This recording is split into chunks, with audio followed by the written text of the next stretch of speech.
Ma'am, ready na po. Okay, sige po, let's start. Good day, everyone. I am Teacher Hazel Hope, your moderator for our Day 3 webinar, together with Teacher Vanj Dupale of Parang Elementary School. A pleasant afternoon as well, Teacher Vanj. Good afternoon, Teacher Hazel. Always nice to be with you. And of course, to be with our teacher participants all over Marikina. So, salamat po for joining us. We would also like to welcome those watching us from YouTube. Okay, salamat po. You can send in your greetings sa ating pong live chat. Ayan, Teacher Hazel. We welcome you all on the conduct of webinar on early language literacy and numeracy for kinder to grade 3 teachers for day 3. We will begin our webinar with a prayer. Let us put ourselves in the presence of God.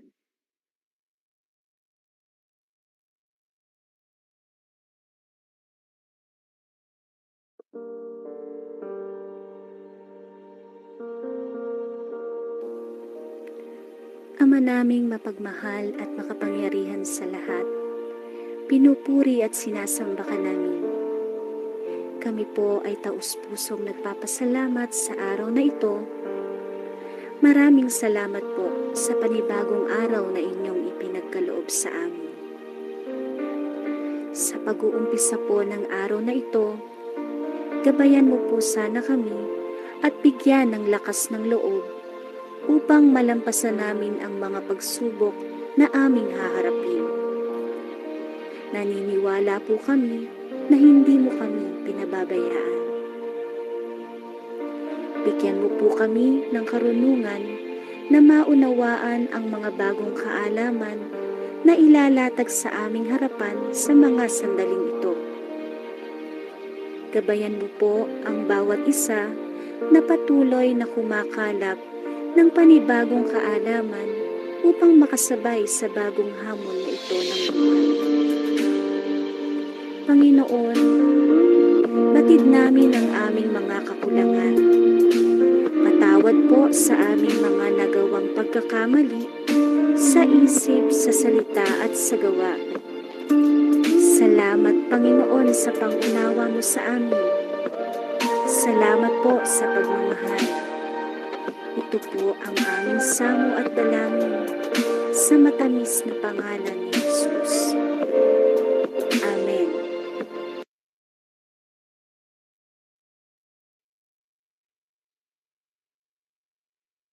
Okay, we encourage once again our kinder coordinators to check the attendance of District 1 kinder to grade 3 teachers from District 2 and master teachers, and please feel free to use our chat box here at Google Meet. Thank you very much. We would also like to greet our Assistant Schools Division Superintendent and OIC Office of the Schools Division Superintendent, Ma'am Cheryl T. Gayola, our City School Government Department Head 2 and Acting Assistant Schools Division Superintendent, Ma'am Elisa O. Cerveza, our Education Program Supervisor in Kindergarten, Ma'am Leah A. De Leon. Good afternoon, Ma'am Leah. Good afternoon, everyone. Our Education Program Supervisors in charge of English, Mathematics, Filipino, and MTB MLE, our Public Schools District Supervisors, our school heads, our master teachers in charge of kindergarten to grade 3 teachers, our dear coordinators here at Google Meet, and kindergarten to grade 3 teachers via YouTube live stream. A pleasant afternoon, everyone.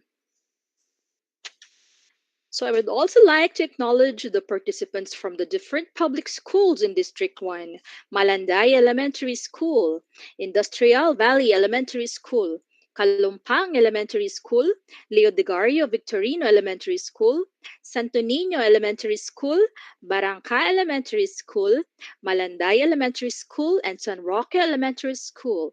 For District 2 schools, Ma'am Vange. Thank you, Teacher Hazel.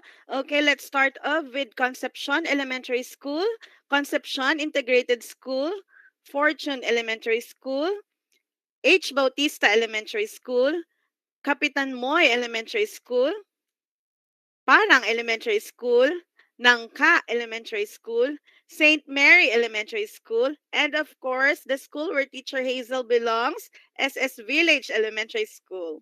Welcome po. Thank you very much, Ma'am Vange.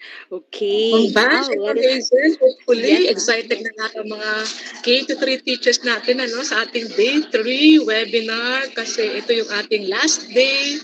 But we are saving, sabi nga let's save the best for last. Kaya excited po ako sa ating magiging topics for today. Sana ganun din ang mga teachers natin.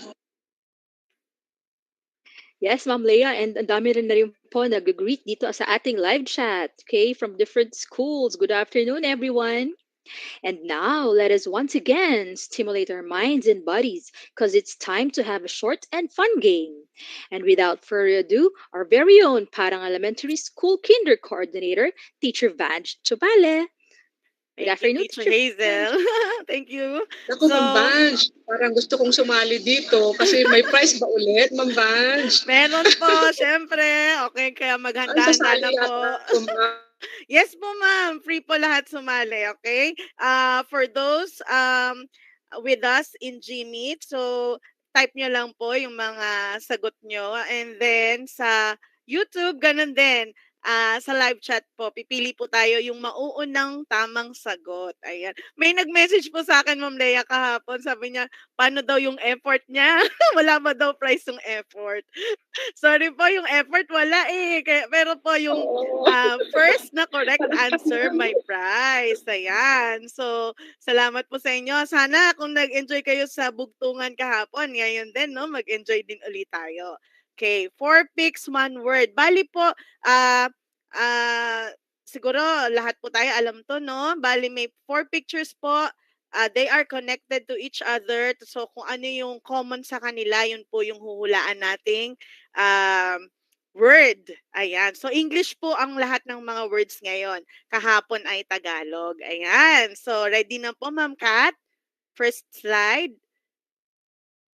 Ayan. So, sana po nakikita nyo po ng malaki yung ating mga pictures dyan. Ayan, meron ng tamang sagot. Sige po, halos lahat sila. Tama ah. Okay, next slide po, Ma'am Kat. Yes, very good. Children, ayan. So, warm up natin yan. Tama po. Okay, very good. Children, next po. Okay. So, ito po kaya, ano pong hula nyo? Ang bilis-bilis naman ni Ma'am Christine, oh. Okay, next slide po, Ma'am Kat. Very good. So, tama po, sweet. Okay, next. Nagutom ako, Ma'am Vange. Masarap po ng chocolate. Ayan. Ma'am Hazel, kumusta sa YouTube? May sumasagot ba sa ating live chat? Yes, teacher, ang daming sumasagot. Talaga po. Flooded. Ayan. So, sige po, Ma'am Kat. Next slide. Very good cross. Ayan. So, nasa easy round pa po tayo. Okay, next po. Next slide. Si Ma'am Christine Ann talagang parang nag-practice ng typing. Marunong talaga siya mabilis. Okay, next slide po, Ma'am Kat. Very good. Opo, tama po kayong lahat. Heavy. Okay, next po. Paano man kung mahina yung internet ko, Ma'am Ayan Vange? lang. Ayan lang po, malilate po ang dating. Hindi po clown. Sige po, next slide. Yan po ay funny. Alright. So, next po.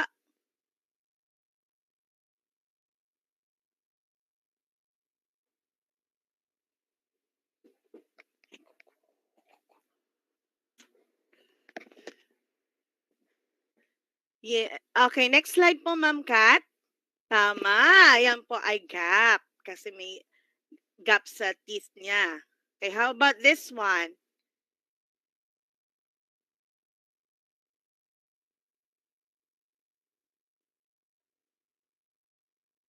Wala po pong nakakahula. Okay, very good. Sino kaya nauna dito? Pero hindi ito yung may price natin eh. Next slide po, Ma'am Kat. Kasi may nakita na akong tamang sagot. Ayun, market si Ma'am Sharon Galero. Okay, very good po.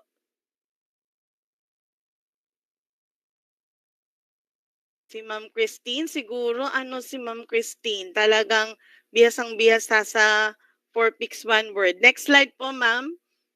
Tama po, date. Okay, next po.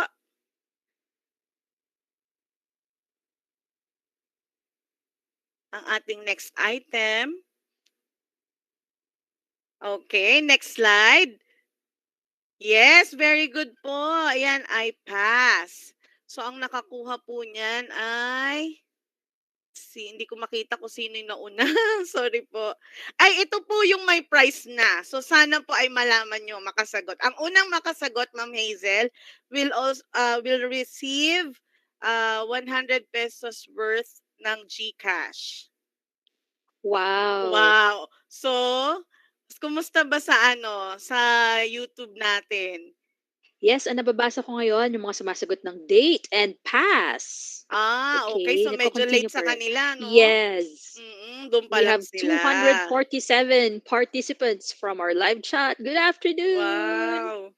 Ayun. So, doon pa lang sila sa pass. Wala pa dun sa item na to? Ayan, may sumasagot na rin ng heart and gesture. Okay. So, next slide na po, Ma'am Kat. Yes, congratulations po sa nakakuha ng gesture. So, tignan nga, Ma'am Hazel, can you check sino yung parang magna cum laude natin dito sa 4 picks 1 word? Ayan, teacher, may nakita na ako na somebody started entering the word gesture. It's from our live chat. This is from teacher Jezebel Rodriguez. Teacher Jezebel. So, from what school kaya si Teacher Jezebel para mabigyan natin, no? Yes, Send ulit congratulations. sa akin ang number. How about here in Gmeet? Sino nakakuha?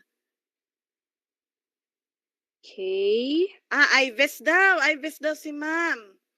District 1. Sige po, pa-message po yung kanyang GCash. Here Dito at Google naman sa Meet. atin, yeah. It's teacher Christine Ann Sabi ko na nga Orania. ba eh. Ma'am Christine, Congratulations. congratulations. Oh, galing. Umpisa pa lang talagang eh. Ayan po. So, BES naman siya sa Barangka Elementary School. Congratulations po. Ayan.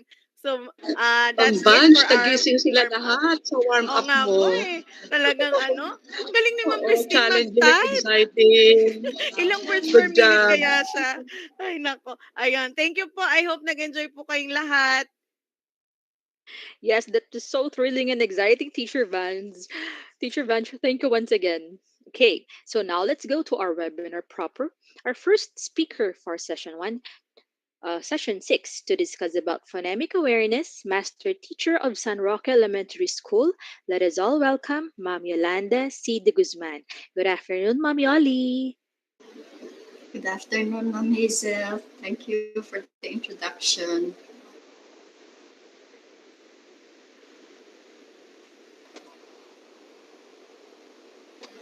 Can you hear me? Hello, ma'am. Yes po, ma'am. Yes, ma'am. We can hear you po. Okay. Yes, thank you. Let me share my screen po.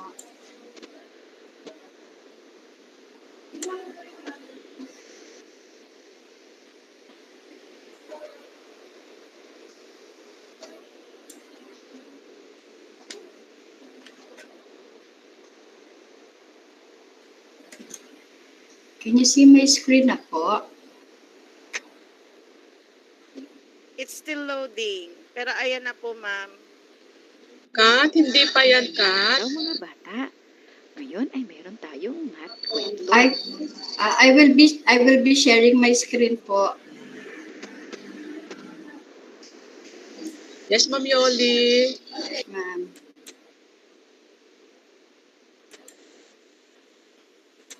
Yeah, while waiting, Ma'am Banj and Ma'am Hazel, very positive yung naging response ng mga teachers natin sa training natin sa ELLN. lalo na kahapon, let me share, may nagkwento kay Ma'am Mia na na-appreciate niya yung training natin sa beginning reading kahapon, lalong-lalo na sa mga new teachers natin, newly hired teachers natin. Nagkaroon talaga sila ng idea paano magpasimula sa ating beginning reading. So, thank you so much sa positive feedback na yun, dear teachers. Yes po, Thank ma'am. you. And ma'am, if I may add, no, tayo din po talaga, na-mention Yes, din po ma'am. kahapon na mahalaga din ma-share din natin sa mga magulang paano po ituro yung pagbabasa para yung sa follow through, di ba po? Kasi noon po experience talaga natin, ituturo natin ng tama yung tunog ng bawat titik. Pero pagdating sa bahay, ang nanay naman, syempre, iba po yung nakagisnan nilang pagtuturo. Kaya iba rin yung tunog. So, yung M ang turo, ma, ganyan.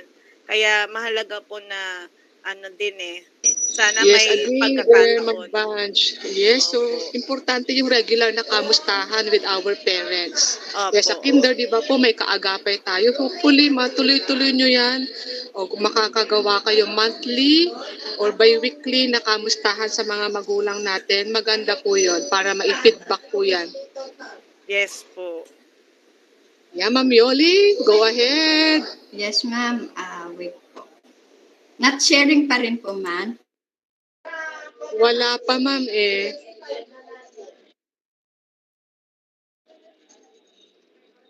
Okay, let me try, ma'am, na i-forward kay Kat, yung clerk natin. Kat, i-forward ko sa'yo yung slides ni Ma'am Yoli. Oh, now, nag-left the meeting si Ma'am Yoli, for a while. Ma'am Vange or Ma'am Hazel, may mga teachers ba kayo nag-feedback din sa atin? Ano yung naging insights nila kahapon? Nagsabi po sila maganda nga po yung webinar natin kasi nare-remind din tayo po sa paanong tamang pagtuturo ng Tagalog at English po na pagbabasa. Ayun. Lalo po dun sa fuller approach yung sinabi, dapat pala po yung ang first na Oo, ma'am, family. sa English yan. Opo. Yung pagtuturo ng word families, kung anong dapat unahin. Ayun, maganda po yung na take up po kahapon. Oo, true yun, ma'am. Kasi di ba challenging yung pagbabasa natin sa English ngayon. Pag hindi naging tama yung proseso, yung sabi ng beginning natin, Filipino. Yes, Sir God. Yes, Thank you sir, for that. sorry po. I stand corrected. Tama po, Filipino.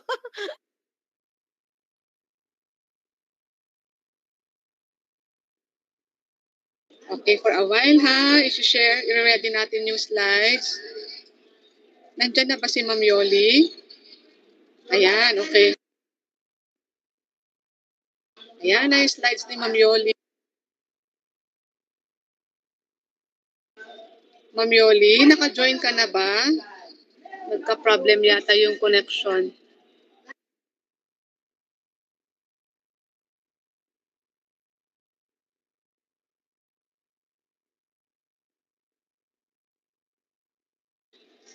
Okay, so while waiting for Ma'am Yoli, you're there, Ma'am Yoli. Ito na yung slides mo, ma'am. Yes, ma'am. My apologies for technical problem. You're sharing my slide po?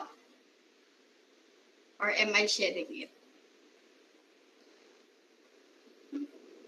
Hello, Ma'am Leia. Ma'am Yoli, nakashare na po. Okay. Ako na lang, ma'am.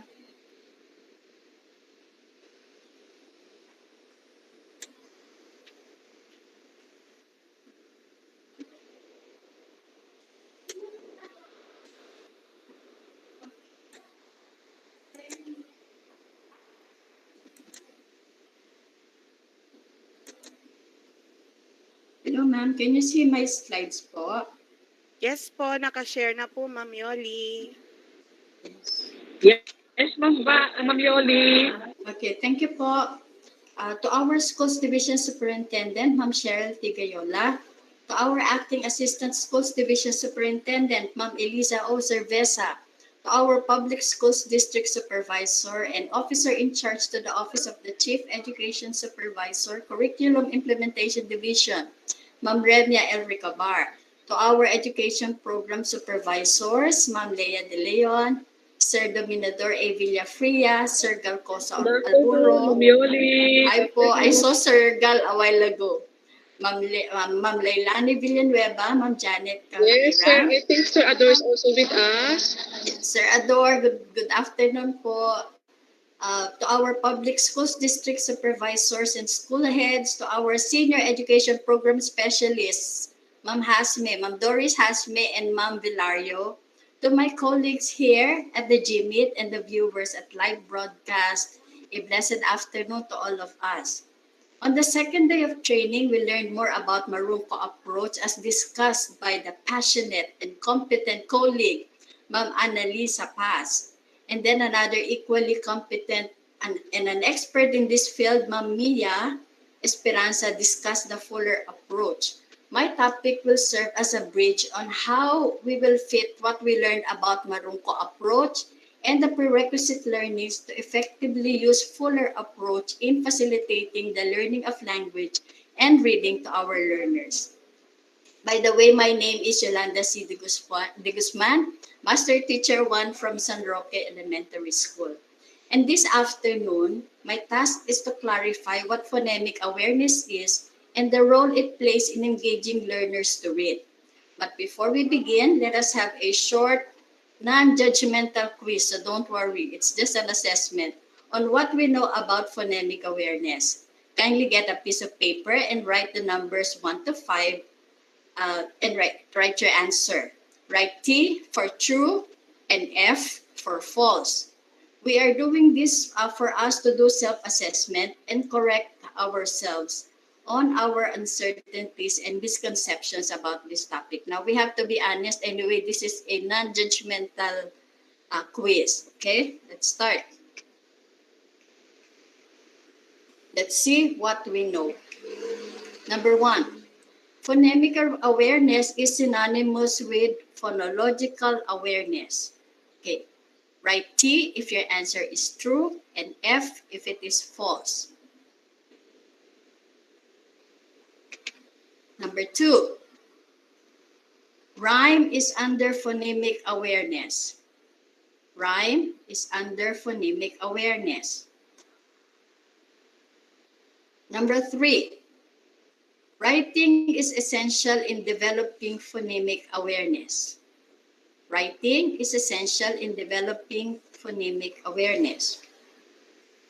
The 4th one, the sequence of learning letter sounds under the Marunko approach will be followed both in English and in Filipino. And the 5th one, the sequence of teaching and learning letters is universal. The sequence of teaching and learning letters is universal. So I hope you already have the list of your answers from 1 to 5. Now let's move on.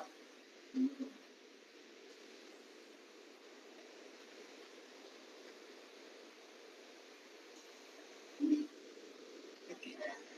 We will know the answer to this quiz as we go along with the discussion. There are many educators who are not sure about phonological and phonemic awareness. After all, they sound almost the same. Phonological, phonemic, okay. Let's talk about phonological awareness first. So what is phonological awareness? It is defined as the ability to hear and manipulate units of sounds in spoken language. So it has something to do with speech. Okay. What is this? Okay, it's a mango, right? How many syllables are there in the word mango? If you're going to clap it, how many syllables would there be? Mango. So there are 2 syllables. What is the first sound when you hear the word mango? What's the first sound? Can you tell me? Okay, it's When we remove the in the word mango, what would be left? Correct. It's ango. Can you think of a word that rhymes with mango? Okay, very good. We can have tango, bingo, dingo. Can you say the sounds that make up the word mango? What sounds do you hear? Can you hear the Can you hear the ah? Can you hear the and the o? Okay. If the child were able to answer all this correctly, he or she has an excellent phonological awareness. We're talking about phonological first, okay? There. This is the diagram that answers the first question in our quiz. Phonemic awareness is synonymous with phonological awareness. If your answer is false, then give yourselves one tick or one check. So they're not synonymous. They are not the same. As you can see in the diagram, phonemic awareness is one of the pillars. If the phonological awareness is a building, so phonemic awareness is just one of the pillars.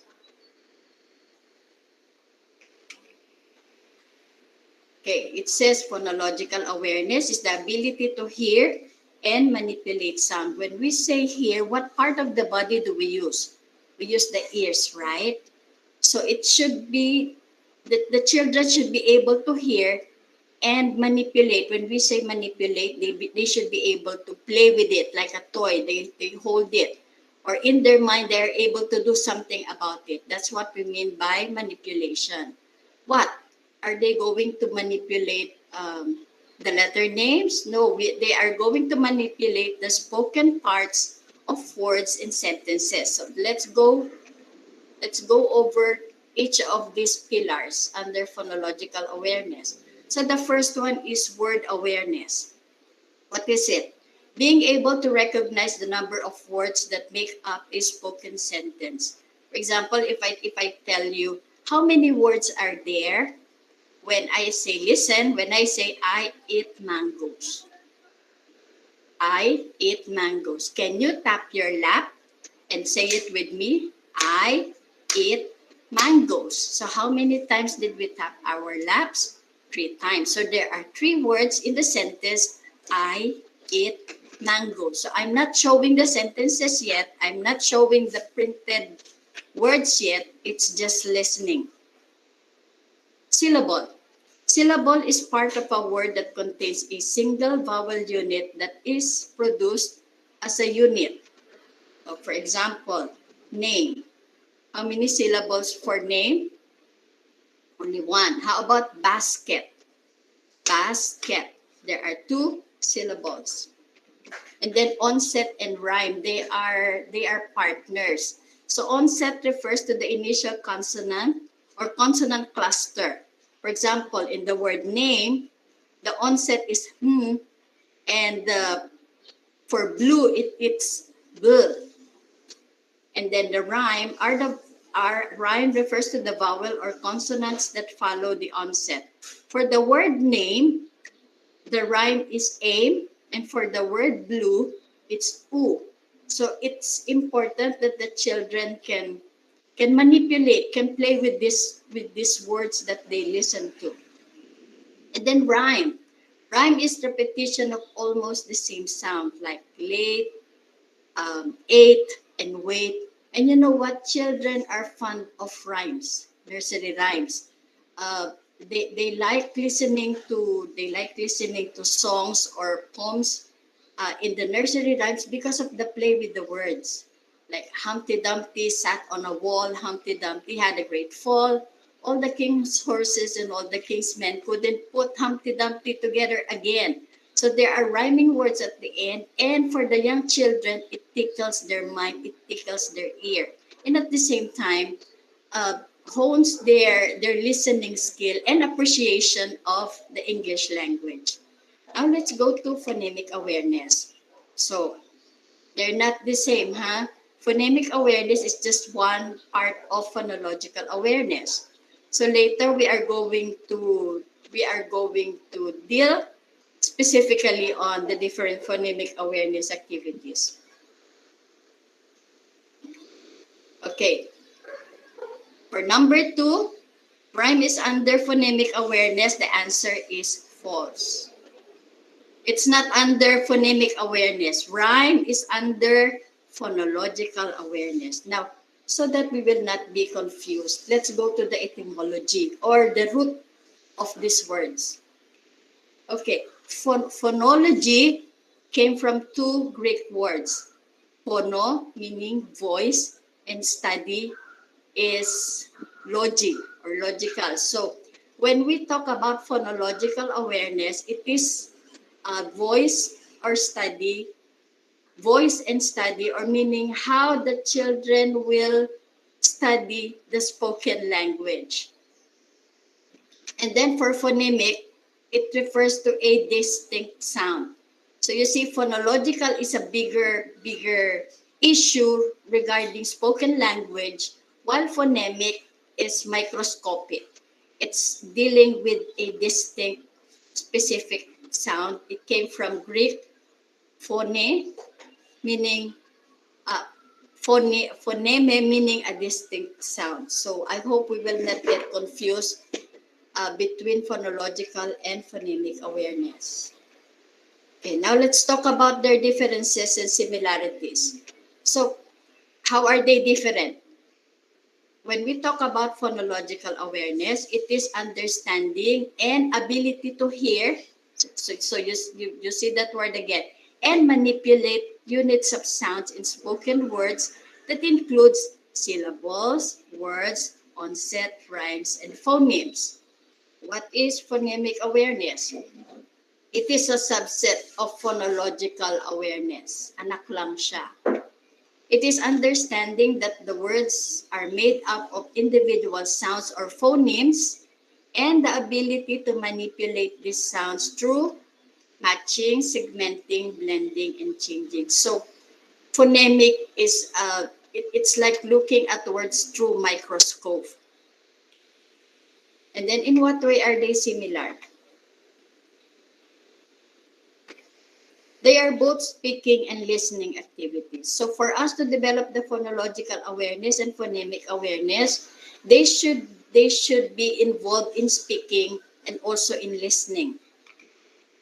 They do not involve printed letters yet, not yet. I will explain later why we need to withhold showing the printed letters, not yet. And then both can be done in the dark. What do we mean by both can be done in the dark? I want you to close your eyes. Go ahead, close your eyes. And then I will ask you some questions. Listen. In the word mat, what is the first sound? Can you tell me while your eyes are closed, what sound do you hear? What's the first sound that you hear when I say the word mat? Very good. It's Okay. If we put together b, a, t, b, a, and t, what word can we form? Is it something that we can eat? No. It's a bat. Yes, correct. Now you may open your eyes. So you see, when we develop the phonological awareness and phonemic awareness of the children, we do not need printed letters yet. So what we would want to do is to develop their listening first. And I will explain later why. So to answer our third statement, writing is essential in developing phonemic awareness. The answer is false. Now, told you don't react yet. Later, I have something to explain to you. So it's not essential when we are developing the phonological and the phonemic awareness. Okay, so what is phonemic awareness? It is the ability to hear and manipulate the smallest unit of sounds in spoken language. So the smallest unit is called a phoneme. That's why it's called phonemic awareness. The children should be able to be aware of the different sounds. It is the knowledge of how language works. It is the ability to differentiate and manipulate letter sounds which contribute to their reading success. Just imagine this. You ask an 8-year-old child to read the word banana. But if the child cannot recognize the sound of the letter B, which is B, and is not sure about letter A, which is sounded as A, and letter N as how can the child read, right? They should be able they should have enough experience, enough knowledge, enough skill to be able to differentiate the different sounds of the letters so that they can come to a conclusion that ba, a, a, a. When you put them together, that's banana. Banana. It's a banana. It is the ability to understand how different sounds make up words, understand the relationship between words. Math, when you remove the M and change it to B, it becomes bat. If you remove the B and change it to H, it will become hat. And rearrange sounds to create new words. So it's going to be fun for the children. Oh, how about if I put the word, if I make it lat? Is it a word? Is there a word lat? So there's none. So that means it's not a word. Because the group of letters to be considered a word, it should have a meaning. What if I write XAT or XAT? Does it mean anything? Maybe in the future, but for now there is no word, significant word for XAT, which is SAT. So it has to have meaning, and the child should be able to discover that when I put these sounds together, I create something. So that makes the child the creator, and that makes it more empowering and more fun for them. Hearing different sounds, knowing their positions, and understanding the role they play within a word will help them read efficiently. Like my example before, the children should understand that when we read words, we start from the left going to the right. So you will not read banana as and, right? So it's part of the training for them that they should learn how to read from left going to right. And if they have difficulty in doing that, it would be a telltale sign for us that the child might be dyslexic or the child needs more help earlier on. By the way, there are 44 phonemes in the English language.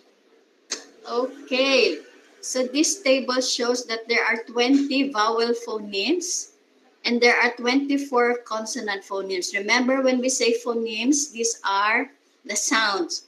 So we have there the A, we have the A, we have the O, we have the So there are so many different sounds. That's why, unlike in Filipino, in Filipino, when we say A, it's just A.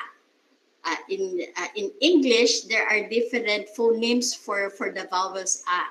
That's why we do not teach the vowel sounds in English, in teaching English right away, because it's very complicated. Imagine there are 24 consonants, and just for the vowels, which are supposed to be 5 only, there are 20.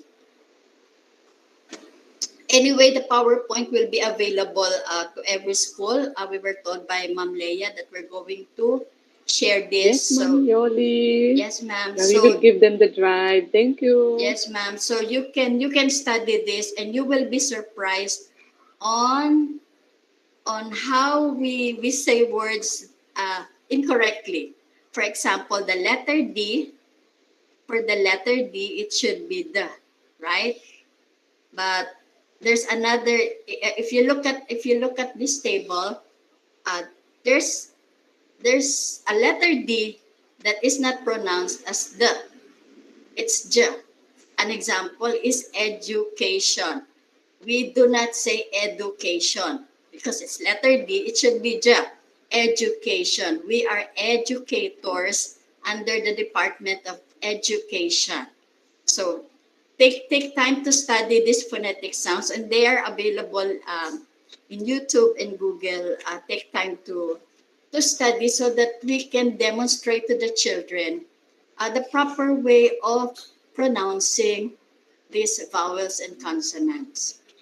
It will benefit not only the children but us personally, especially when we are speaking in English. It will make us more confident. I agree with you, Ma'am Yoli, with regards to that. Yung practice, practice, and Yes, practice ma'am. to model Yes, ma'am. Okay, now let's. the correct way of pronouncing this word. So yun po talaga yung child Yes, ma'am. Actually, have it's some yes, regional, ma'am. how should I say it? Not defects po, ano ma'am? Yes. Yes, it really takes so much effort, but because of our love for our profession and our love for our learners, I'm sure all of us would want to give them the correct way or to model the correct way of pronouncing words. So it really takes effort. Now a while ago we did a formative assessment on on phonological awareness. Now let's do what I'll show you how we do it under phonemic awareness. Okay. Listen. What is the first sound do you hear when I say bag? Bag. Is it b? Is it g? Is it a? Okay, I cannot see you. Pardon me, I cannot see you. Yes, but the correct answer is b. We don't say b, it's b. Okay, thank you. B. Yes, b. Very good. Another one. Listen. What is the last sound you hear when I say bag? Bag. It is very good. It's g. What sound is the same in the words bag, bed, bike? Very good. Yes, it's b. Listen. Bag, bed, hat, bike. Which starts with a different sound. Bag, bed, Hat. hat, bike. Very good. Hat. Hat. Why? Why is it different? Sounds ha. Teacher, Letter it H po. starts with H. Yes. Remember, I'm not showing you the spelling Ha. yet. Yes, Ha. but It has a different yes, beginning letter, a it has sound. a different beginning sound. Yes. Very good. What word is formed when we put together these sounds? Listen. R, a. Rat, teacher. Yes, very good. It's a rat. Yes. Is it something that we can eat, children? Do you eat it? Who eats this? No, teacher, I can eat that. Okay. Teachers, you can join. Yes. Pardon me, I cannot see you. That's why I cannot call you. I'm only using one device. Sorry. Next, let's move on to the next. How many sounds make up the word pig? How many Three. sounds? Three sounds. Very good. Can you say these sounds? Yes. E. Very good. Yes. If we change the last sound for pig into what new word can we make? Pin. Yes, Pin. very P. good. Yes. So P. see, a while ago, pig, it was an animal. When we changed the last sound, it became pin. Is it an animal? Is pin an animal? No, No, teacher. teacher. What is it? A thing. A A thing, teacher. thing. Yes, very good. Just imagine we just changed the last sound and the meaning of the word is changed. Isn't that exciting? Yes. If the child can answer all this correctly, he or she has good phonemic awareness. See, that's how easy it is. It should be. Yes, Teacher Yoli. We could also check the vocabulary ability of our students, right, teacher, with this Yes, ma'am. activity. Nalalaman na, gi-increase yung knowledge ng bata, Yes. nag-i-increase yung kanyang vocabulary. With this combination of letters pa lang, ano, ang dami nang pwedeng magawa. Malaman ni teacher, yung comprehension level ni teacher, yung bata, yung vocabulary level din ng learner natin. Wow, thank you, teacher. Yes, ma'am. Thank you, Ma'am Leia. Yes, ma'am. Okay, now how do we do this? Okay, we start with what is very easy and simple, the simplest, which is word awareness. For example, I like cookies. Sentence segmentation, how many words are there in this sentence? So it's not showing them the printed word yet, but just developing their hearing, their listening skill. I like cookies. I am very happy. Okay. And then they can do blending, segmentation, clap the word parts in rainbow. How many times did you clap? Rainbow. How many times? 2 times. And then deletion, say rainbow. Now, without the bow, it's just rain. Okay, we start with the easiest ones, which is word awareness, and then we move on to the syllable awareness. If they are comfortable with this already, we can go to the syllable awareness. Let's divide the words into syllables so we can cut them, we can separate them, or we can remove certain parts. And then we go to the onset and rhyme awareness. So rhyme recognition, having fun with this. And then until they go to phoneme awareness already. What is the first sound in fan? What's the first sound? Yes. Sound. What sound? Yes, thank you. Very good. It's so we're not asking the letters yet, okay? Remember, phonemic and phonological, we're going to develop their ears first. So I'm going to discuss this in details later, but let me just share with you that studies show that blending and segmentation under phonemic awareness contribute more to learning to read and spell well than any other activities under phonological awareness umbrella. See, the researchers made it easy for us. Uh, Focus on blending and segmentation of sounds, and then we can zero in on their reading and spelling skill. Okay, letter sequence. Ma'am Annalisa discussed this in details to us yesterday. So under the Marunko approach, we developed among the children a strong association of initial sounds with the letters, focus on its sound, familiarization with the contour. How does letter A look like? Letter configuration. Is it a tall letter? Is it a short letter? Is it a fat letter? Is it a long letter? Identification of letter, experiencing how to write the letter. So this is very nice in a Marunko approach. They are learning not only visually, not only auditorily, but also kinesthetically. So they move their hands as they write letter T or letter R. So it's a complete package of learning. And this is the sequence for Marunko approach. More or less, I'm not sure if it is the same as what Ma'am Paz shared yesterday.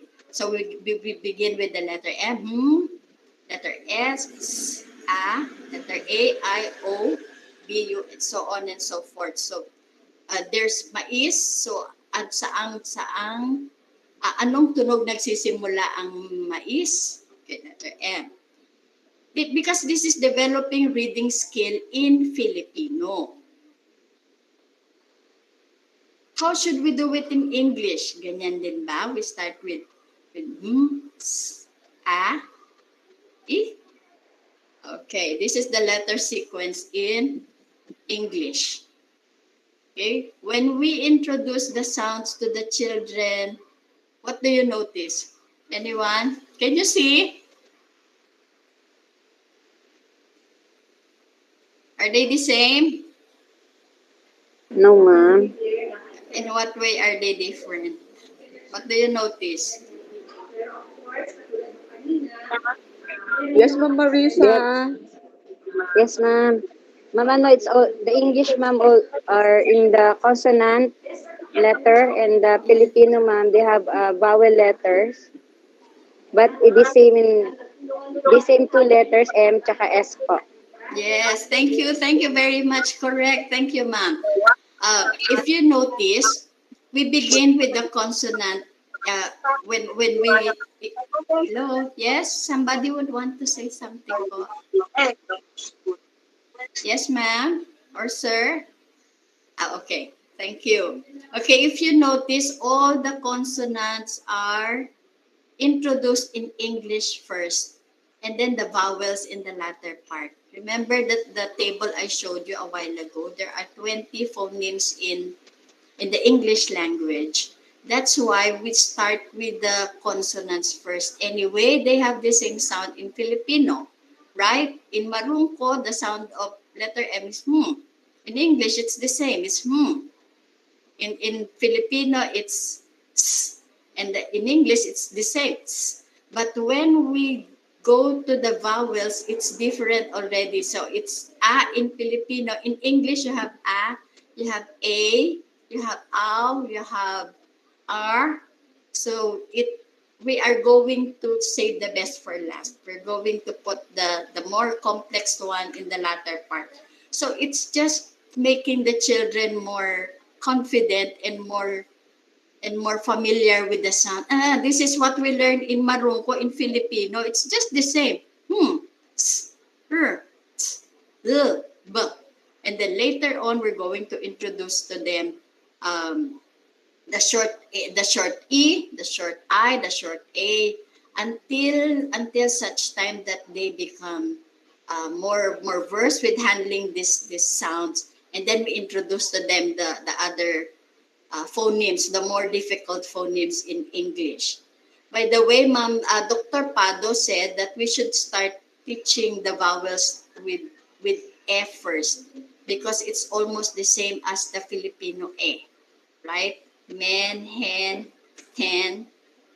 So to answer the fourth question, the sequence of learning letter sounds under the Marungko approach will be followed both in English and in Filipino. The answer is false. They do not follow the same sequence. Now, don't be confused. Marungko approach is in Filipino, and what the phonemic awareness that I am sharing with you right now is phonemic awareness in English. And then the fifth one, the sequence of teaching and learning letters is universal. This is false.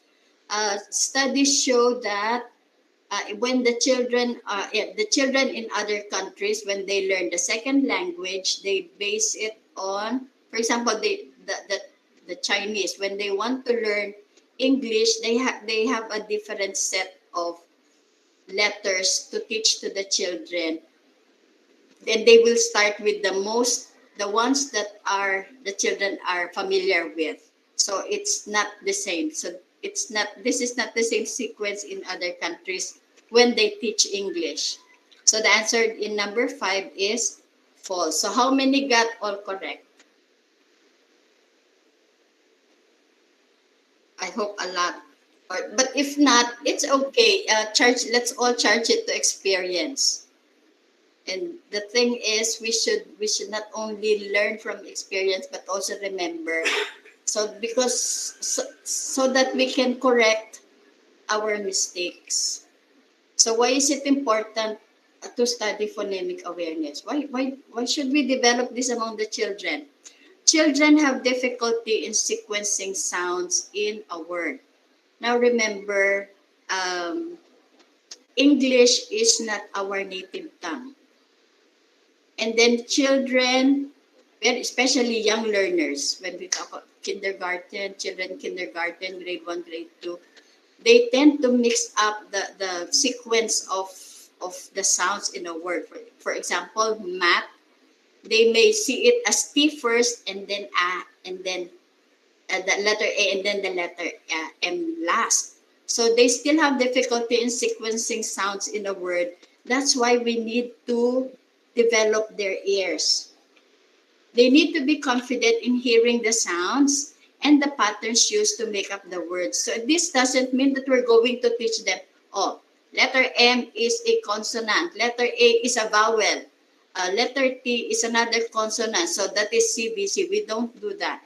We just need to let the child hear and experience these words so that they become more confident as they listen. So some words have patterns. You're going to see that later. I'll show you. Children need to have strong understanding of spoken language before they can understand the written language. So when you show to a child the word math, even though the child already has a knowledge of what letter M is or what A looks like or what T looks like, you cannot expect the child to read right away. The child should be exposed to speaking and listening these words before they can start writing. So they have to have lots of oral exercises before they can do the writing.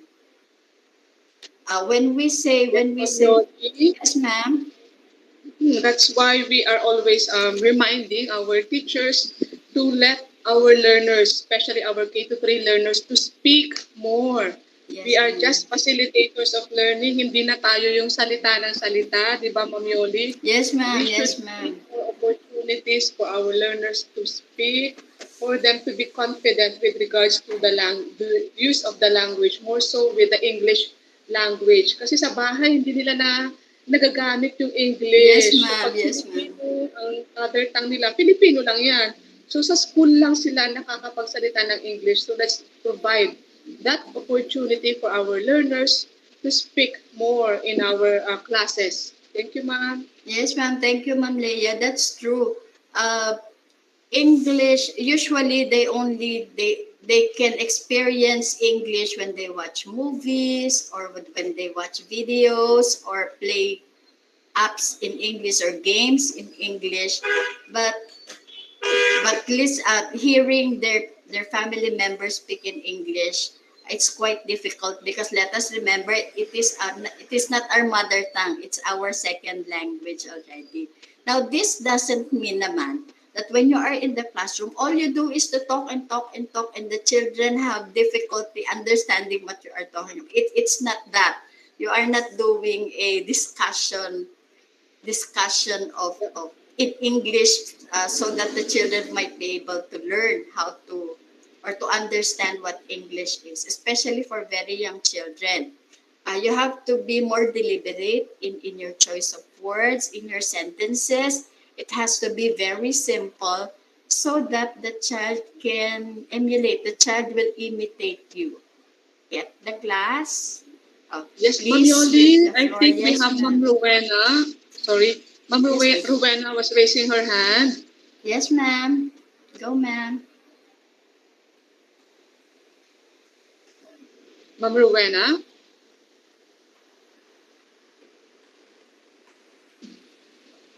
Baka napindot niya lang po kanina. You can go back Yes. after your talk siguro, Ma'am Yes, ma'am. Yoli. Yes, thank you, Ma'am Leia. Kindly notify me if there's a question, ma'am, or Yes, a ma'am, comment, together with ma'am. Ma'am Banj and Ma'am Hazel. Thank you, ma'am. Okay, shall we continue? So it's very important that we think well. We deliberately use the language in our classroom and use it intelligently. So it's not just we don't do that. It's just a waste of effort. It is the prerequisite for them to understand print-sound relationship. So when we show them the printed words already, because they have strong understanding of how it is heard, how it is spoken, it would be quite easy for them to read already in print, the words in print. Studies show that lack of phonemic awareness is characteristic of learners who are failing to read or at risk of reading difficulty compared to their peers.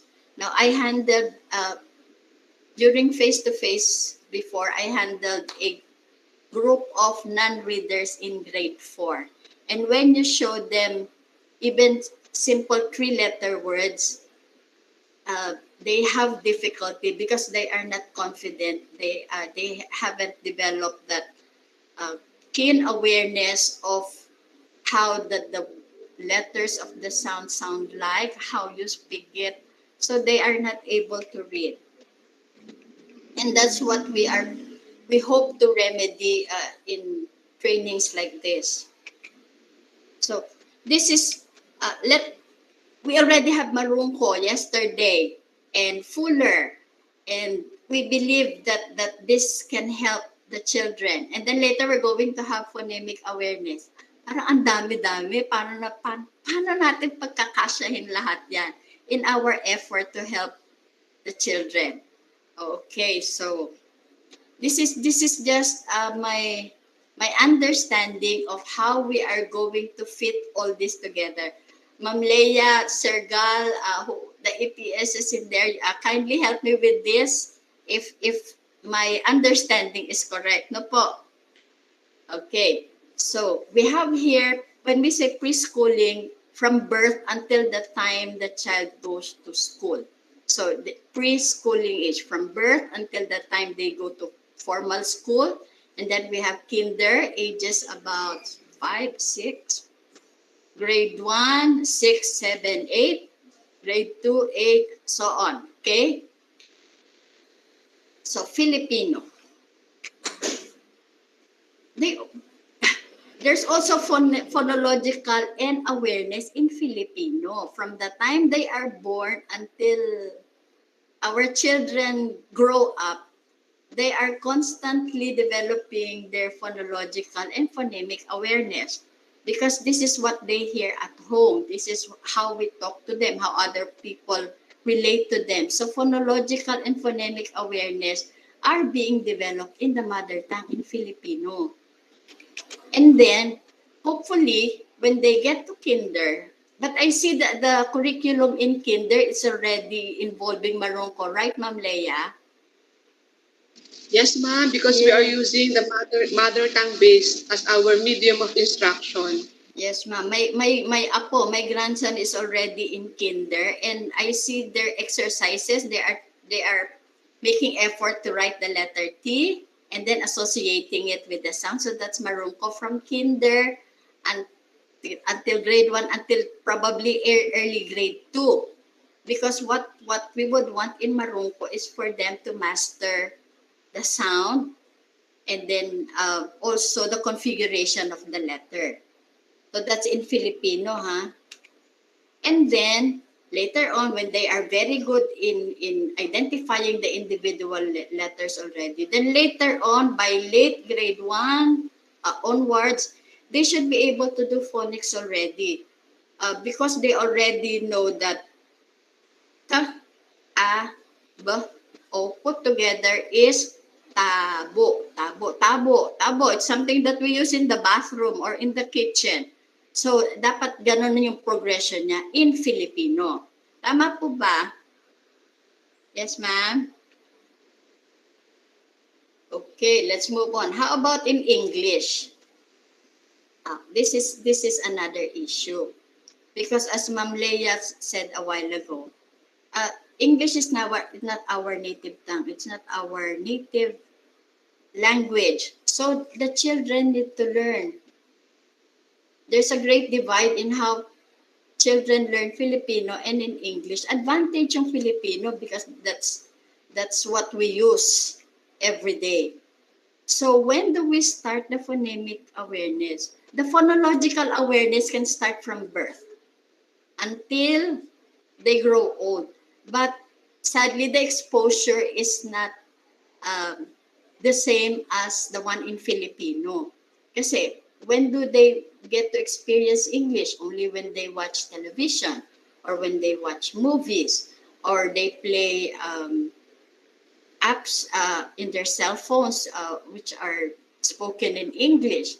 So the children, we cannot assume that because the children are good in Filipino, dapat alam na nila yun kagad sa English. It's quite difficult for them. So when do we start developing their phonemic awareness in English?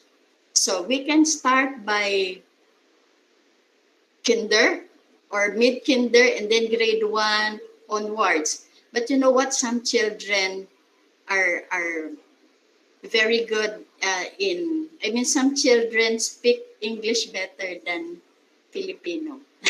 I have students now. I'm teaching in grade 2 level, and so they have difficulty in Filipino kasi English speaking sila sa bahay. So pagdating dito, they're at an advantage. Pero yun naman, kabaliktaran naman yan, they find Filipino and mother tongue difficult. So we can start developing their phonemic awareness by end of kinder until grade 1. And then by the time that the children are confident already. Remember in Marungko, they learn the different sounds of the letters, and then in English they have the same corresponding letters also in consonants, which are the same, and then the vowels will just follow later as they become more confident in hearing, experiencing, speaking these words, these sounds, and then they can already begin with a fuller approach. So when you put a together, that's hat. Okay, let's change the first sound. Let's make it so it becomes mat. And then let's change the M to letter C to it becomes cat. And then we can introduce the fuller already. I know these words. They are families. They are all at. So I will just change the beginning sound. So it's very important for them to know they have phonemic awareness so that they can manipulate. See how the manipulation comes in? They can manipulate. Man. If I change the last sound into t, it becomes mat. If I change the last sound, those things, that's what we mean by manipulation. And it is not something that we can ask the children to memorize. It's a waste of effort on the part of the child and the part of the teacher to ask them to memorize. But what we would want to do is to give them the keys to their own learning. If they know the sounds already, we can make it more playful for them. Okay, can you make a new word? Can you change the last sound, the beginning sound? How about if you change the middle sound? And at the same time, like what Ma'am Leia mentioned a while ago, we can develop their vocabulary side by side. For example, mat. Okay, they see that something that we put on the floor or on the table to protect the tabletop, so mat. When we remove the and change it to it becomes hat. It's something that we put on our head. Right? Yes, and then when we remove the sound, let's make it into letter C or the sound, it becomes a cat. It becomes an animal. And when the children discover that, it's very empowering for them. I can make words. And then how about this one? What does it mean? We would want the children to arrive to that point wherein they become owners of the learning. They become more in control. So we're not just feeding them words. Memorize this. This one begins with this. This we don't want to do that. As much as possible, what we would want the children is to discover. And that is the best way for them to learn and to get excited into reading. There. And then we can start with the phonics. We can already introduce words that are more challenging. So under fuller, we are going to use only the short vowel sounds like short A, short E, short I. O and U, right? And then we can already start with the phonics as they become more confident and would want more challenge. Okay, this here, there are some other words that are not regularly phonetically spelled. So what are those? And they see also their own growth. Okay, so now we are going to zoom in into the phonemic awareness tasks. How do we develop phonemic awareness among our children? Now, if you can see the bookmark on my right, uh, this will help us so that you will not get lost, because there are many terminologies, there are many examples. This will serve as a guide as to what we are talking about. So there are 6 phonemic awareness tasks, and we are going to zoom in into the phonemic isolation first. Isolation, we know that word, isolation, because of our situation. Recognizing individual sounds in words. So there are 4 of them. Identifying the objects or pictures that begin with the given sound, identifying the objects or pictures that end with the given sound, giving examples or things or nouns or words that begin with the given sound, and identifying the medial sound or the sounds in the middle. Now let's zoom in. The first one, identifying objects that begin with the given sound. What is the first sound in the word sun? What is the first sound do you hear in the word sun? Yes, thank you. It's very good. Which pictures begin with hmm? Now, let me read them for you first. Mango, ham, camera, mask, moon. Moon. Yes, Moon. very good. Anything else? Moon. Mask. Mask, very good. Is there some more? No more? Only moon and mask? Mango. Mango, very good. How about camera? It has right? It is at the middle, teacher. Yes, very good. It's not at the beginning. Yes, teacher forgot. Thank you very much for your answer. Now, what is the first sound in 6, sad, soap, and 7? Very good. Yes, I have very good pupils. Thank you. So that's the first one under phoneme isolation. The second one, letter B, it's ending, identifying objects or pictures that end with a given sound. Which pictures end with monkey, jam, ham, drum, mango? Yes? Ham, Yes? ham, Drum. jam, drum, Ham, jam, and drum. drum. Very good. Thank you. What is the last sound in bus, dress, gas, and house? Yes, very good. Thank you. Look at the word house. I'm not asking for the last letter. I'm asking for the sound, right? So it's we don't say house. It's okay. Hello, akala ko di ka pupunta. Later, ma'am, I'm coming with you.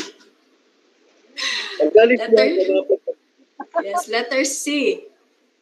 Giving examples of things, nouns, or words that begin or end with the given sound. It's okay. Name something around you that begins with Go ahead.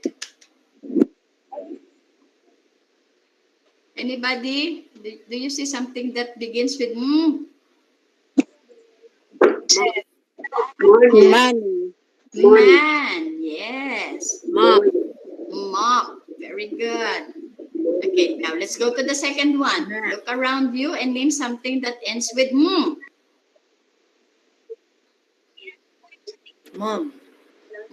Jam. Yes. Jam. Wow. Okay, so you see the point that is focusing on the beginning sound and the ending and asking them to give you things around them. And then the last one is the middle sound, identifying the medial or the middle sound. What is the sound in the middle for the word pen? Is it pa? E. Pa? Is it e? Or, yeah, very good. E. It's e. Very good. What is the sound in the middle for ant? Is Mm. it? Mm. Yes, very good. Yes. Some of you can pronounce the phonemes very well. Yes, thank you. It's hmm. So even that we have to learn because when sometimes it's very hard to distinguish from hmm. Okay, we have to practice. Thank you. And then we go to the second one, which is phoneme identity. Phoneme identity is being able to recognize common sounds in different words. Avoid initial blends that may confuse the learners. For example, tell the sound that is the same in bike, boy, and bell. B.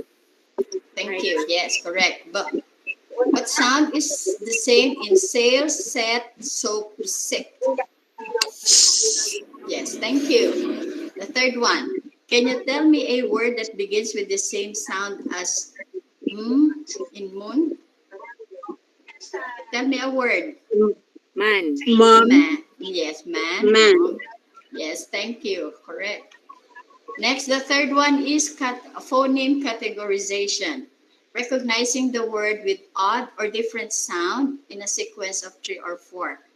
Tell me the word does not belong in bus, bun, rug, bud. Which one doesn't belong? Rug. Rug. Why? Yes, can you tell me correct? Why is rug different? Because the Because beginning rug begins with letter. letter R or sounds R. Yes, very good. Because the first sound is her. It's not the same as ba in bus, bun, and very good. Which picture in a row starts with a different sound? So we have here a cat, caterpillar, and grapes. Great. Which yes, grapes. Thank you. Yes. The fourth one is phoneme blending. Listening to a sequence of separately spoken sounds and combining them to form a recognizable word. What word is formed when you blend and e? E. Knee. What is it? What is it? What is a knee? It's something that aches when you eat munggo. Tuhod, it's our knee, right? Okay. What word is, oh, listen, I'm going to combine some sounds. B, a, Thank you and for t. the word. What word is formed when we put together b, a, and t? Bat. Bat. Yes, correct. What color is this? G, r, e, Green. Green. green. What am I thinking? It falls from the sky with the sound r, a, and Rain. Rain. rain.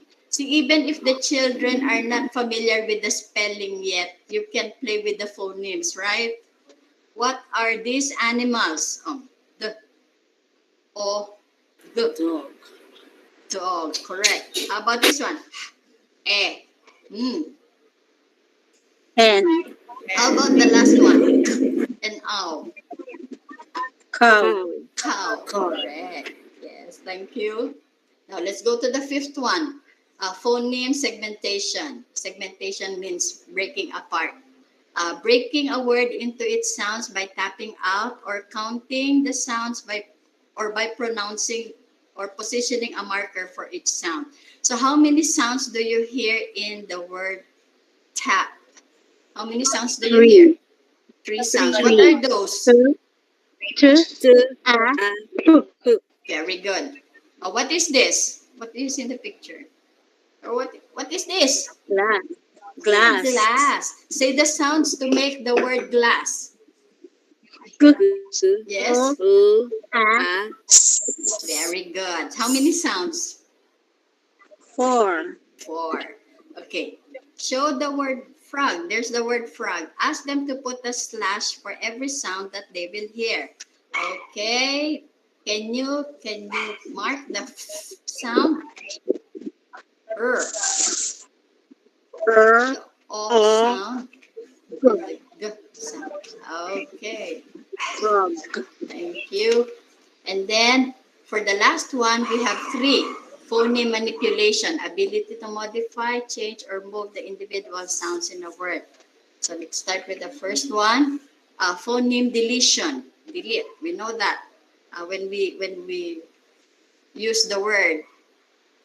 Stating the word that remains when specified phoneme is removed. What is a smile without you? No, what is a smile without Mile. smile? What is pray without the r? Hey, what is force without the s?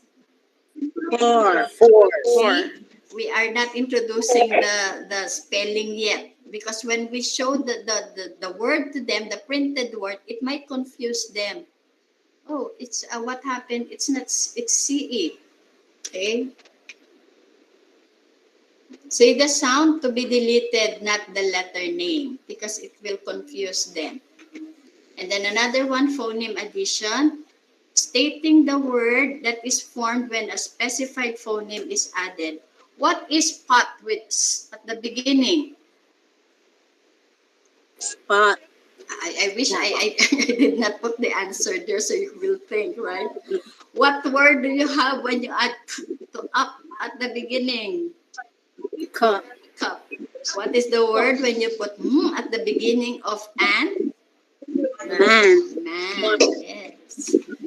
And then the last one, phoneme substitution, stating the word that is formed when a phoneme is substituted for or changed with another phoneme. What is rake without the r and change to b?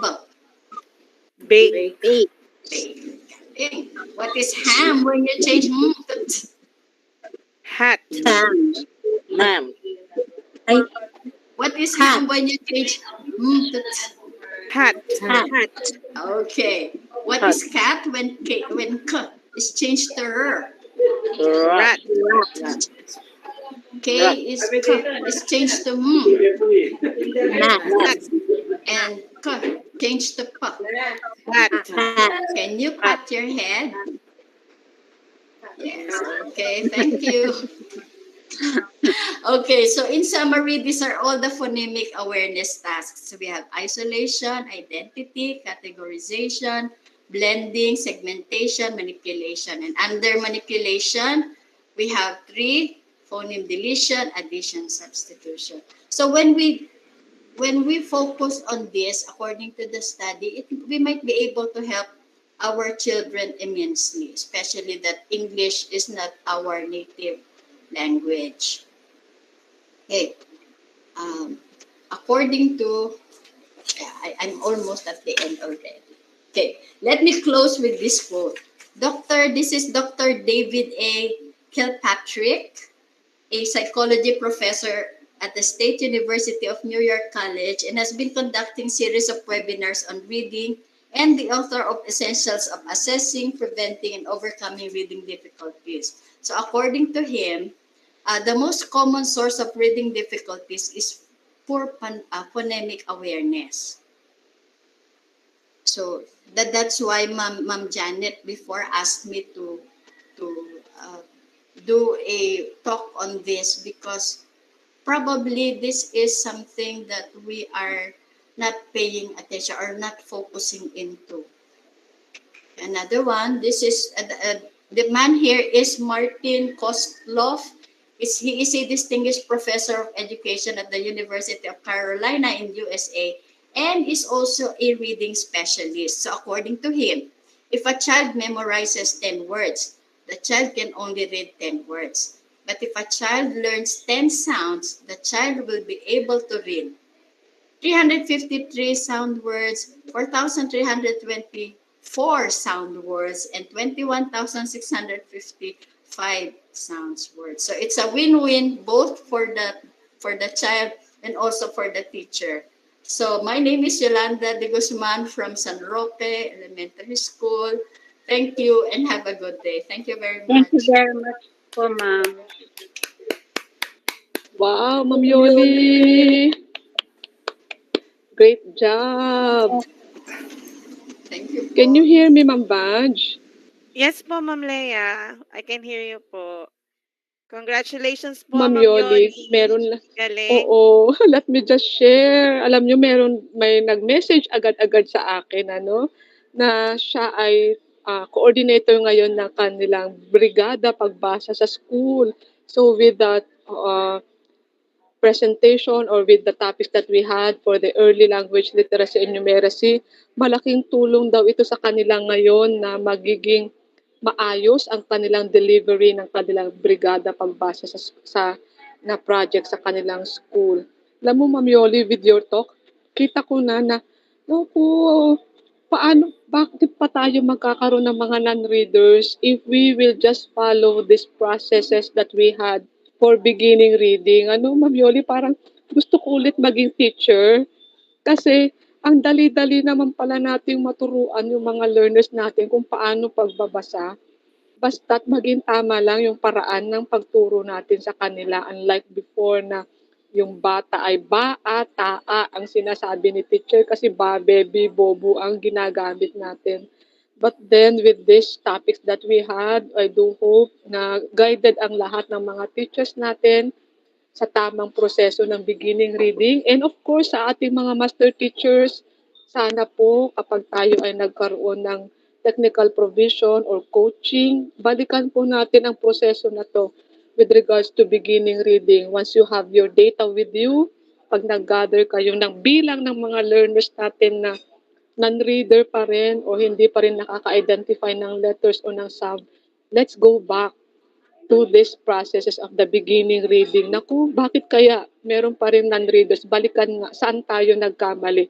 Ano ang pwede pa nating improve o ano pa ang pwede nating magawa para matulungan ang mga bata na to? Thank you so much, Ma'am Yoli. Thank you, ma'am, for the opportunity. Salamat po. Ang sarap kaya maging estudyante kanina. Ma'am Banch, di ba? Sumasagot ka rin. Opo. Ma'am Oo, Leia. kasi, Opo. yes, Ma'am Excuse lang Banch. po, si Ma'am LV po is raising her hand. Ma'am LV, you want to say something po? Ma'am Elvira Brutas? Ma'am? Baka napindot lang po uli. Ayan. So, Ma'am Leia, ayun, kayo din po, most active kanina po. Oo nga, kaya ang sarap kaya parang Ma'am, sorry po, very napindot blessed lang ang po. mga teacher natin kapag ganyan. Okay, yes, Ma'am LB. Kung lahat ng mga teachers natin ay ganyan, magturo ng beginning reading just like what Ma'am Yoli had done, naku po, lahat na po ng mga learners natin ay pagdating ng grade 3 ay siguradong readers na sila. And of course with comprehension and of course with good diction at that kasi we need to practice the proper pronunciation and enunciation of words, di ba, Ma'am Yoli? Kapag bats, it's talaga, hindi pwede kung ano na lang, basta bat yan, bat ka lang. Iba yung long and short pronunciation ng words. Yes, Ma'am Janet. Ma'am Janet, you were raising your hand. Our first supervisor in charge of English, Ma'am Janet. Hello, good afternoon po, dear teachers, my colleagues no, sa SDO Marikina. Ma'am Leia, salamat po sa pagkakataon. I just Yes, want Ma'am to Janet. congratulations, Ma'am Yoli, for the delivery of the talk, no? Very comprehensive. Kaya ako po ay nagpapasalamat dahil ito po ay na-discuss na rin sa atin last year, di ba, Ma'am Yoli? If I may remember it right, November of 2021, no, when we also had our training. So, Ma'am Leia, ito ay katuwang, no? Katulong natin ito with the kindergarten teachers, Filipino English, no? Gusto ko lang po mabanggit sa kanila, baka hindi sila kasama nung training noong November 2021. Ito po matututunan nyo ngayon na fuller, marungko, and phonemic awareness ay may kaakibat itong video lessons, no?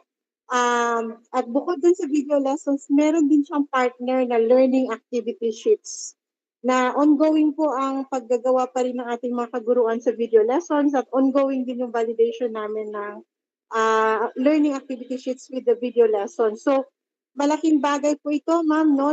Nag-training tayo, then another training na naman. Kaya tama sabi ni Ma'am Leia, para bang napakahirap naman magkaroon pa tayo ng non-reader after gaining a lot of experiences in this training. Plus, meron po siyang kaakibat na mga activities or materials na print and non-print. So, yun lang po gusto ko lang ibalita sa inyo para naman medyo magaan para sa inyo na meron pong gamit tayo na magagamit. Ilalagay po natin ito sa ating e-libro sa LR resources naman natin. So, thank you so much, Ma'am Leia. Yun lang po. Thank you. Partner po tayong lahat dito with regards to this project for our beginning reading for the early language literacy and numeracy. Thank you, Ma'am Janet. Sama-sama po tayo. Tulong-tulong. Ma'am Banj and Ma'am Hazel. Yes, thank you Yes. once again, Ma'am Yolanda de Guzman, for the engaging and great presentation. So now we will have a 15-minute break. So Teacher Vange will be back at around 3:15. 3:18. Yes. Yes, 3:18. Okay. Ano po, hope you can grab your snacks, drink some water. Ayan, tas restroom break na rin and we can do stretching. Ayan. Salamat po. See you again.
Ma'am Vance, Ma'am Hazel. Yes, for our next part of our webinar, please welcome back Teacher Vange to present our demonstration teacher. Okay, for our demonstration teaching using Math Cuento, let's hear it from Teacher 2 of Concepcion Integrated School, Maria Cristina C. Buban. Hello po, ma'am. Hello po, magandang hapon. Good Naririnig po afternoon ba po. ako? Yes po, naririnig po kayo. Good afternoon, Ma'am Christina. Hello, Ma'am Lea. Sabi po kanina ni Ma'am Lea, meron po muna siyang few reminders before I start po. Ma'am Lea.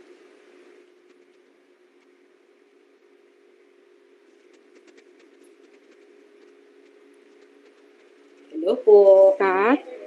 Ah, Yes, ma'am. yes, Ma'am Lea. Meron pa po ba kayong reminders before I start po?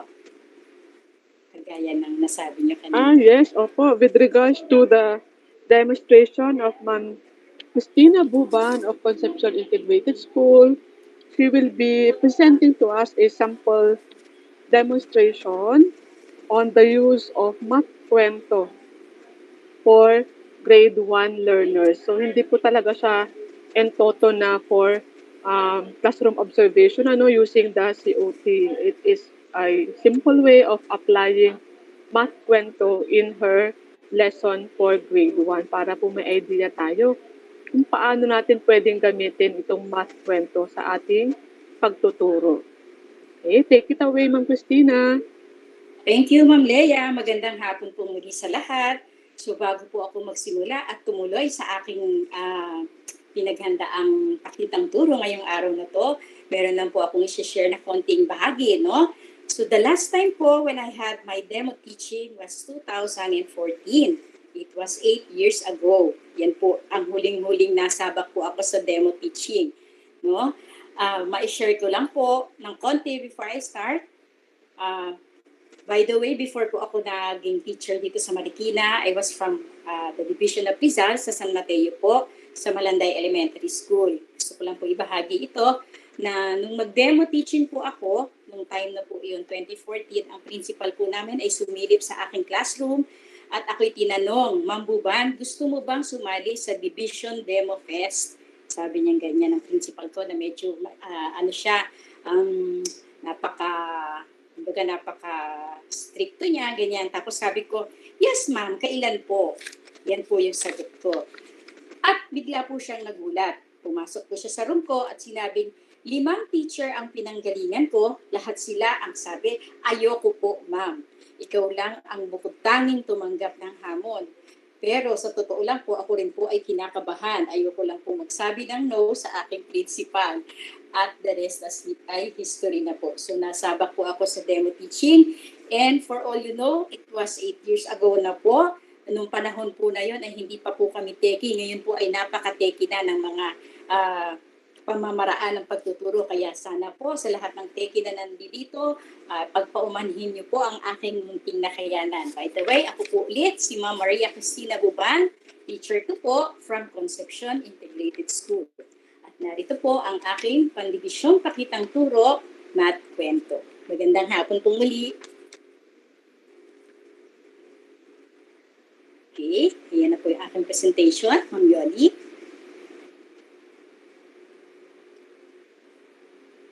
Yan, bago po ang lahat, siyempre po ang ating layunin na ipagkukumpara ang mga bilang gamit ang mga simbolo, mas marami, mas kaunti, at magkasing dami.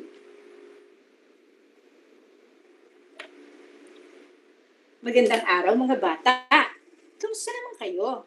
Inaanyayahan ko kayong lahat na samahan ako sa pag-awit at sabayan nyo na rin ng pagkilos. Handa na ba kayo? Alam ko, familiar kayo sa awiting ito. Sabayan nyo ako.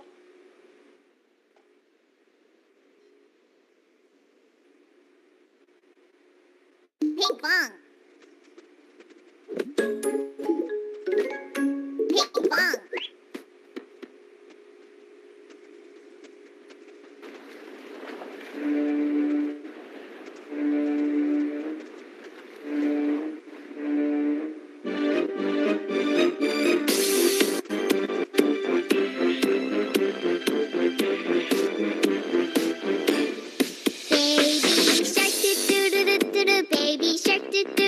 baby shark, baby shark. Mommy shark, mommy shark, mommy shark, mommy shark.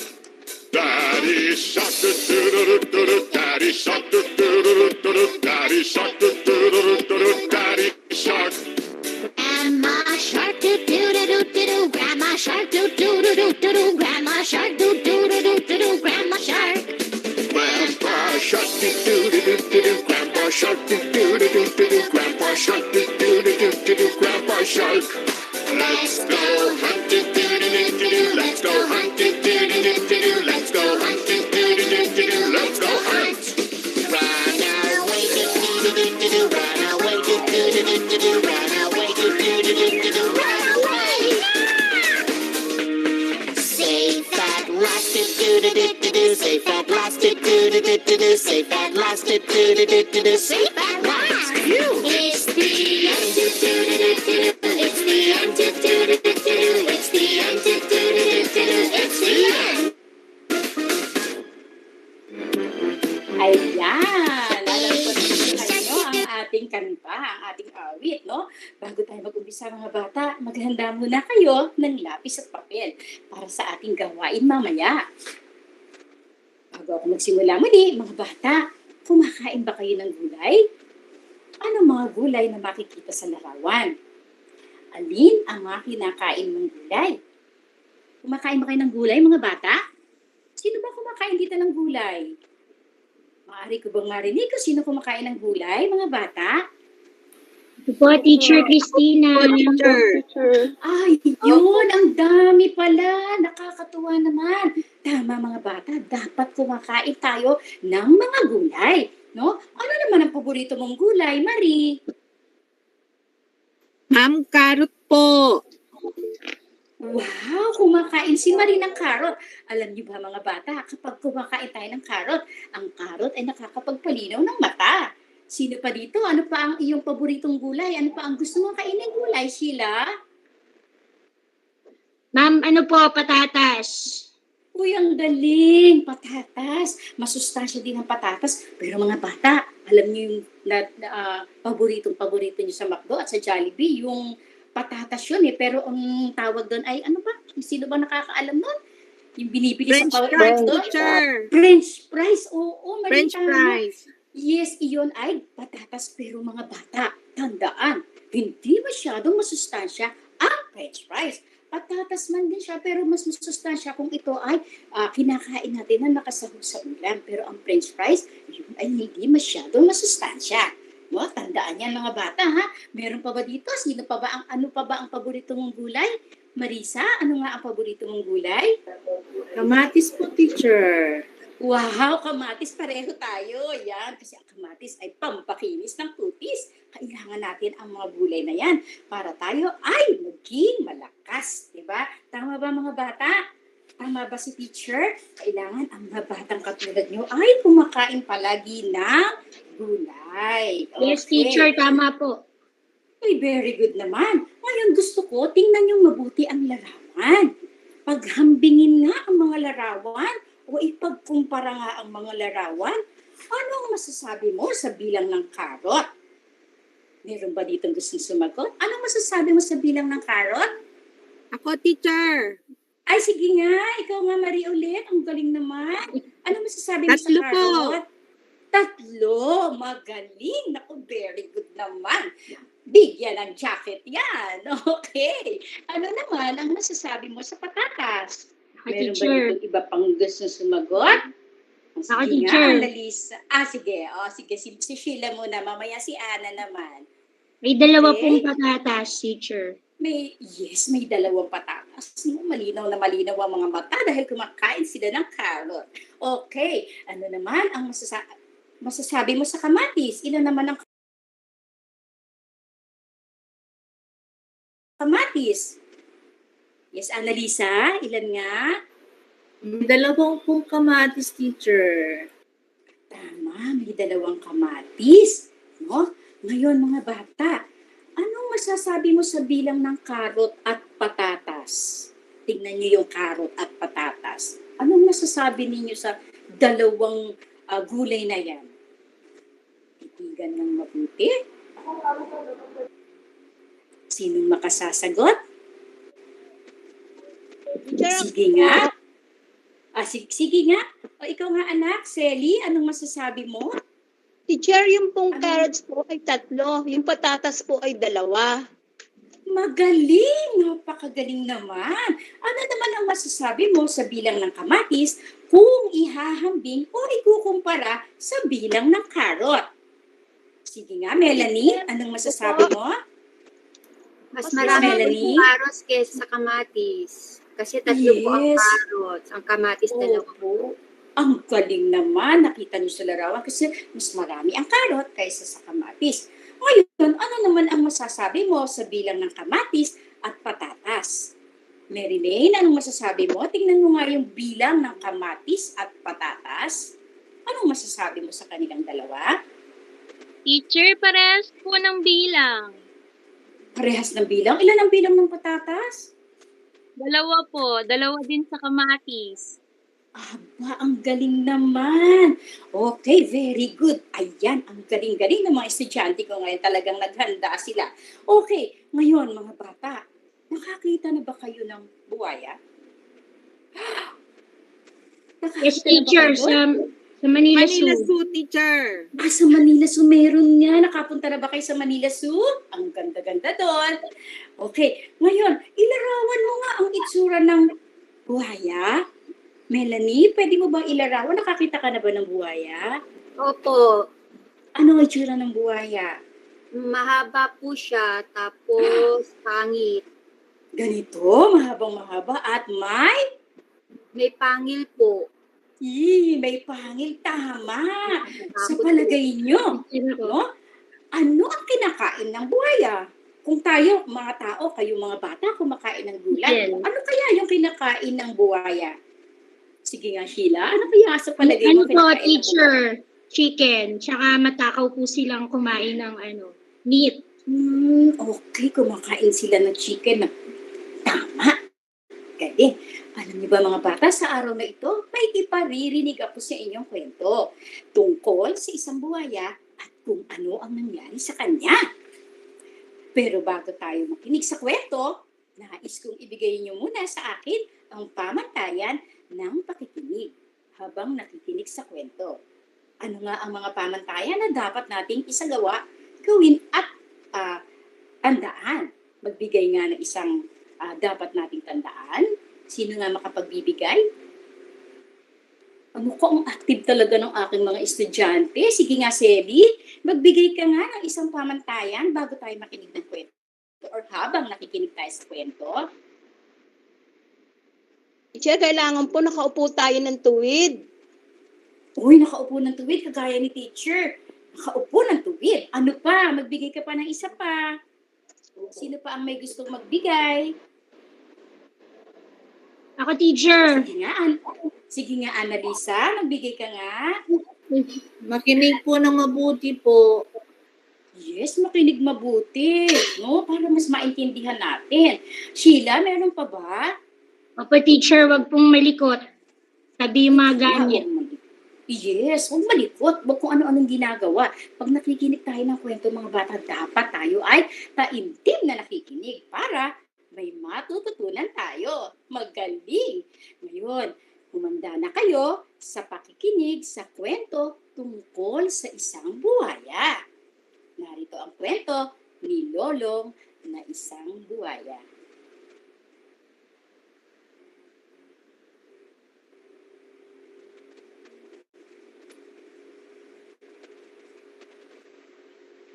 Wait lang mga bata, ipe-play natin ang kwento ni Lolong. Maghintay lang at baka bigla kayong gulatin. Biglang lumabas dyan si Lolong sa tabi nyo. Okay, so tingnan mabuti ang screen dahil baka biglang lumabas at kayo ay kainin. Okay? Kat, can you play the video, Miss Kat? Hi, Miss Kat. Ayan. Ma'am Yoy, stop presenting muna po, please. For the video of Lolong. Okay.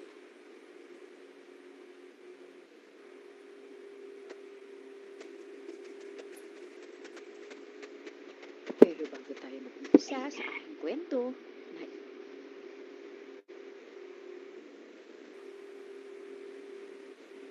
Magandang araw mga bata.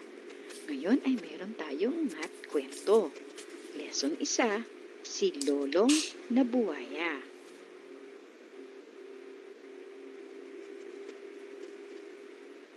Pero bago tayo mag-umpisa sa aking kwento, nais ko munang banggitin ang ating layunin na ipagkukumpara ang dami gamit ang mga simbolong mas marami,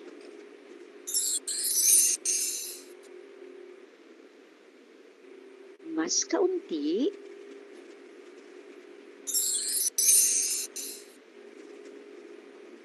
at magkasing dami.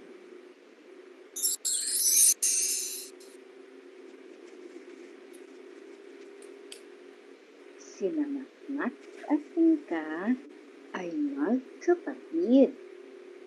Madalas silang sabay na nag-aaral ng takdang aralin sa kanilang bahay.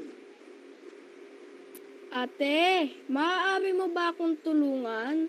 Hindi ko alam kung paano gagamitin ang mga simbolong ito sa math. Halika dito sa tabi ko. Ang nakangiting sabi ni Ate Nika. Anong mga simbolo ba ang sinasabi mo?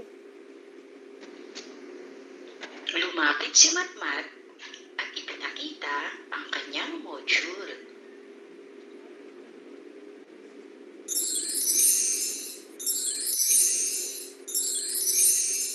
Madali lamang yan. Makinig kang maigi sa aking kwento. Bigkas ni Ate Nika. Wow, may kwento pa. Gusto ko yan, ate. Wika ni Matmat na masayang masaya.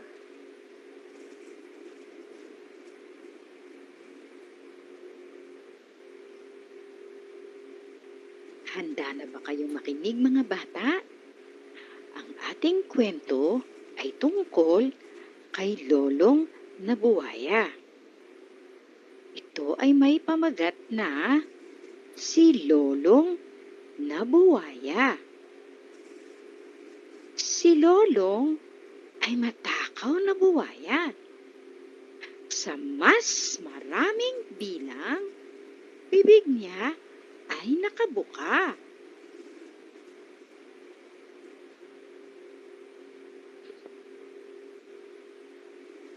Nakita niya ang mga itlog.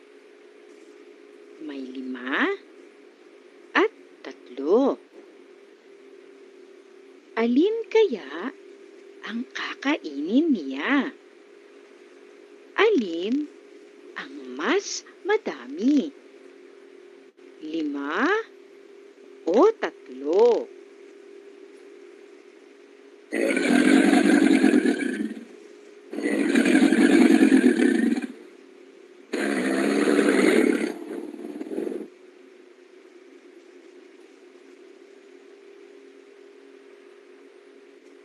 Kinain niya ang 5 itlog dahil mas marami ito sa 3.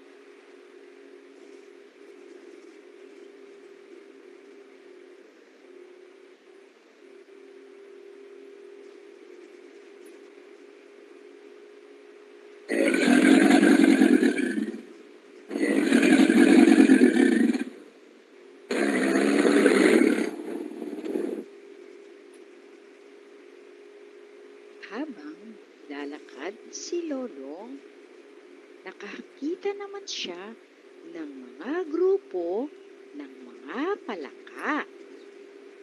May 2 sa isang grupo at may 3 naman sa isang grupo. Gutom pa rin si Lolong.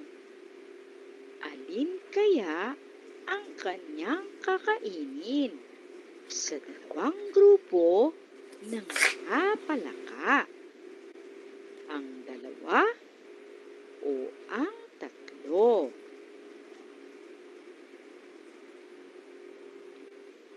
Hindi niya kinain ang dalawang palaka dahil mas kaunti ang mga ito kaysa tatlo.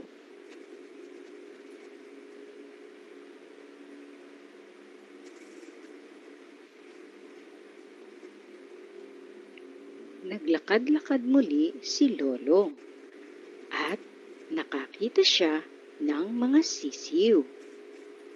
May 6 sa isang grupo at 4 naman sa kabilang grupo.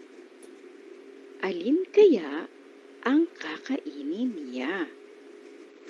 Ang 6 o ang 4? Yum!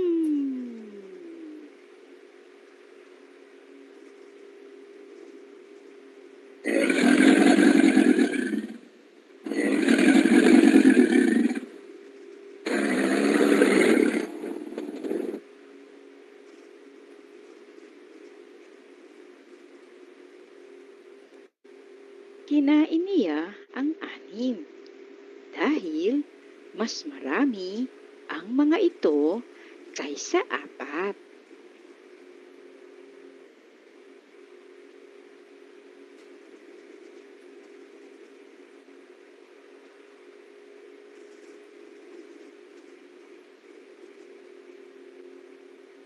Pagdating niya sa lawa, nakita niya ang 2 isda sa kanan at 2 isda sa kanyang kaliwa. Hindi niya alam ang kanyang gagawin. Alin ang mas marami? Ang 2 o 2? Ayoko na silang kainin dahil sila'y magkasing dami.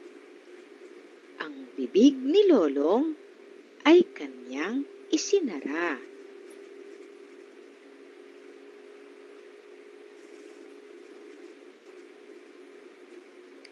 Nakarating siya sa pampang.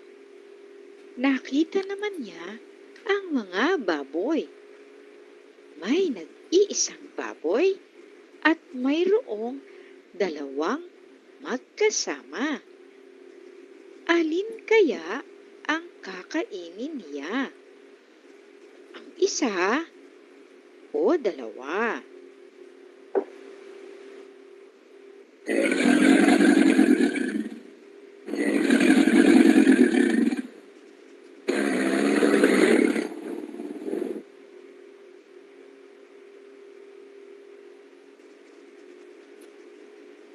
Hindi niya pinili ang nag-iisang baboy dahil mas kaunti ito kaysa sa 2.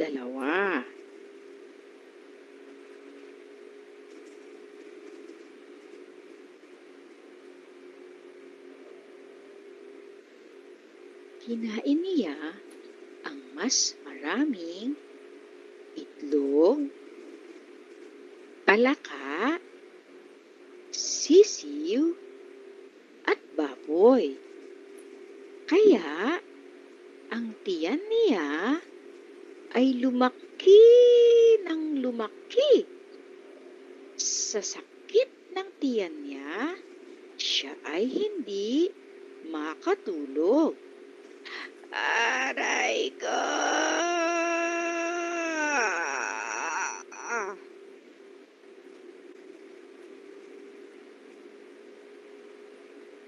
Ate, ngayon alam ko na. Ang bibig ni Lolong ay bumubuka sa mas marami at ayaw niya ang mas kaunti. Nakasara naman ito kapag magkasindami. Yehey! Salamat, ate! Yehey!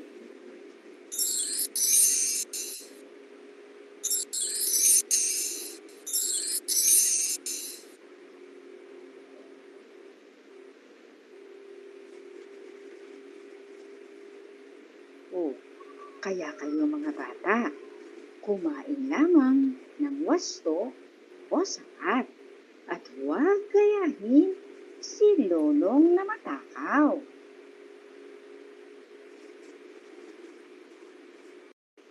Naibigan ba ang ating kwento, mga bata? Ngayon naman, meron ako sa inyong ibabahagi ng isang trivia o dagdag kaalaman. Alam niyo ba, si Lolong ay totoong buwaya na naitala bilang pinakamalaking buwaya na nahuli ay nahuli mula sa Agusan del Sur noong Setyembre 3, 2011.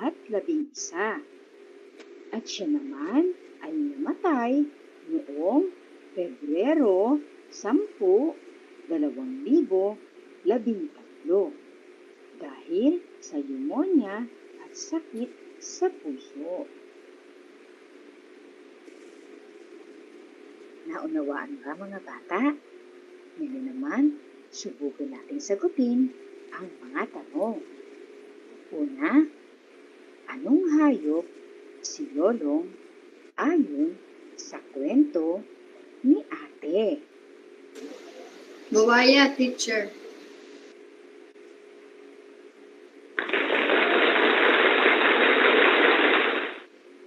Magaling! Si Lolong ay isang buwaya. Pangalawang tanong, kailan bumubuka ang bibig ni Lolong? Sa mas marami ba? Sa magkasindami, teacher. Mahusay! Ang tamang sagot ay magkasindami. Ika-4 at huling tanong. Bakit kaya hindi natin dapat gayahin si Lolong na kain ng sobrang marami? Para hindi po sumakit ang tiyan.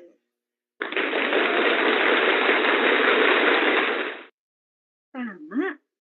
Baka tayo ay magkasakit.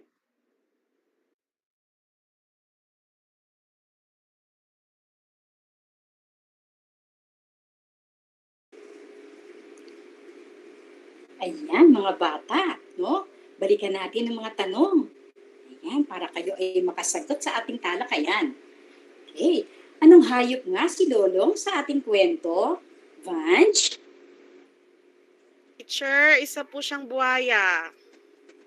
Tama! Siya ay isang buhaya.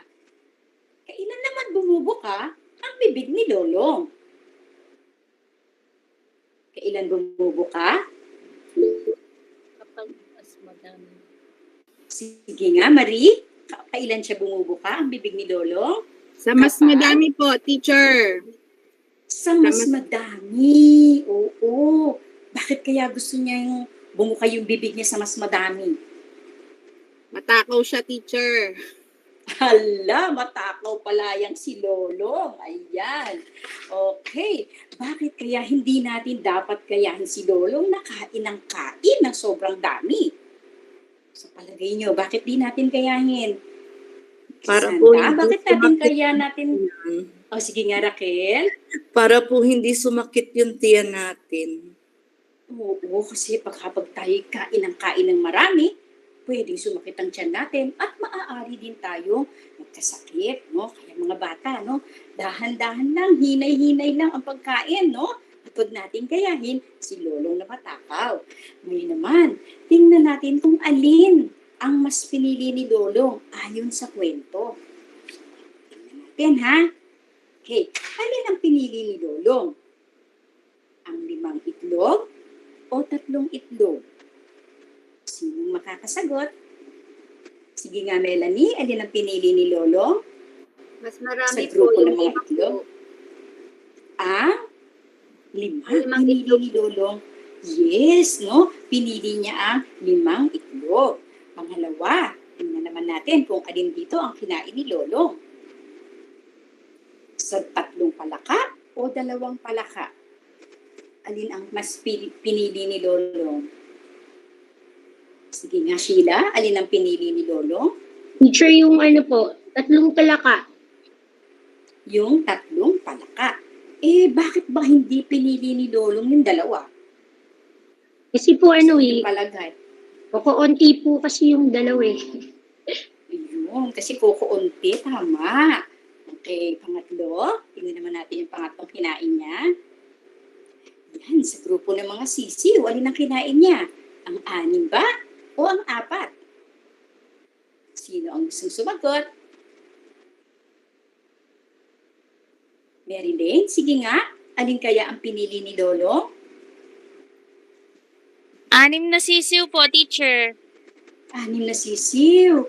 Bakit kaya yung 6 na sisiw ang pinili niya, Mary Lane? Teacher, mas marami po yung 6.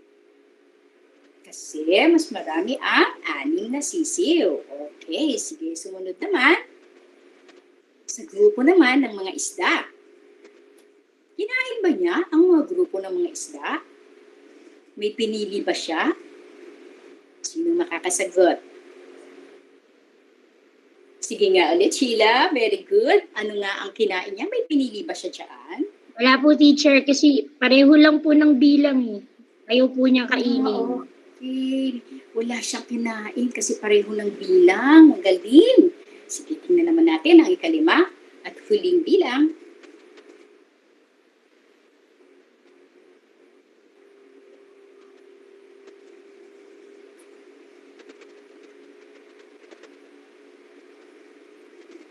Sino makasasagot? Raquel, alin kaya ang pinili ni Lolo? Teacher, ako na lang. Yung mas marami po. Kasi po matakaw po talaga siya. Okay. Yung 2 po. Gusto niya talaga yung 2 baboy, no? Sheila, bakit di niya kinain yung isang baboy? Bakit Kasi- ayaw niyo yung isang Kasi baboy? teacher, konti lang eh. Mas gusto niya talaga marami. Talagang gusto niya talaga yung marami. Okay. Ngayon, ano ang masasabi niyo sa ugali ni Lolo? Matakaw, Sige nga, teacher. ano masasabi? Sige nga, Marie, ano masasabi? Matakaw po siya, teacher. Mahilig siya sa marami lagi. Oo, matakaw si Lolo. Mga bata, dapat bang gayahin ang pagiging matakaw? Hindi po. Hindi po, no? Hindi dapat ginagaya ang ugali ni Lolo na pagiging matakaw. Halimbawa, madami kayong pagkain sa inyong bahay. O kunyari, sa school, kunyari may face-to-face na. At dami niyong baon. Anong gagawin mo kung marami kang baon? I-share po, teacher. Annalisa, anong gagawin mo? I-share po dun sa mga walang baon po. Ang galing naman, tama mga bata, dapat hindi tayo madamot, no? Marunong tayong magbigay sa ating kapwa, no? Hindi natin dapat na sinusolo lang, dapat marunong din tayong magbahagi kung ano ang meron tayo or kung marami naman tayong baon o pagkain, maaari natin itong ibahagi sa ibang kaklase natin. Tama, ang galing-galing naman. Ngayon, kasi kapag kain ng labis, anong maaaring mangyari sa atin mga bata? Pwede tayong Magkasakit. Kapag magkasakit. Oo, ayan. Sige ngayon. Gusto ko suriin ninyo ang susunod na larawan. Ayan. Tingnan ninyo mga bata, ha? Kay Ray, ang unang pangkat na may 3 pollen. Kay Matmat naman, ang pangalawang pangkat na may 5 pollen. Alin kayang simbolo ang gagamitin? Maaari niyo itong ipakita sa akin sa pamamagitan ng inyong kamay o braso. Sige, tingnan ang larawan.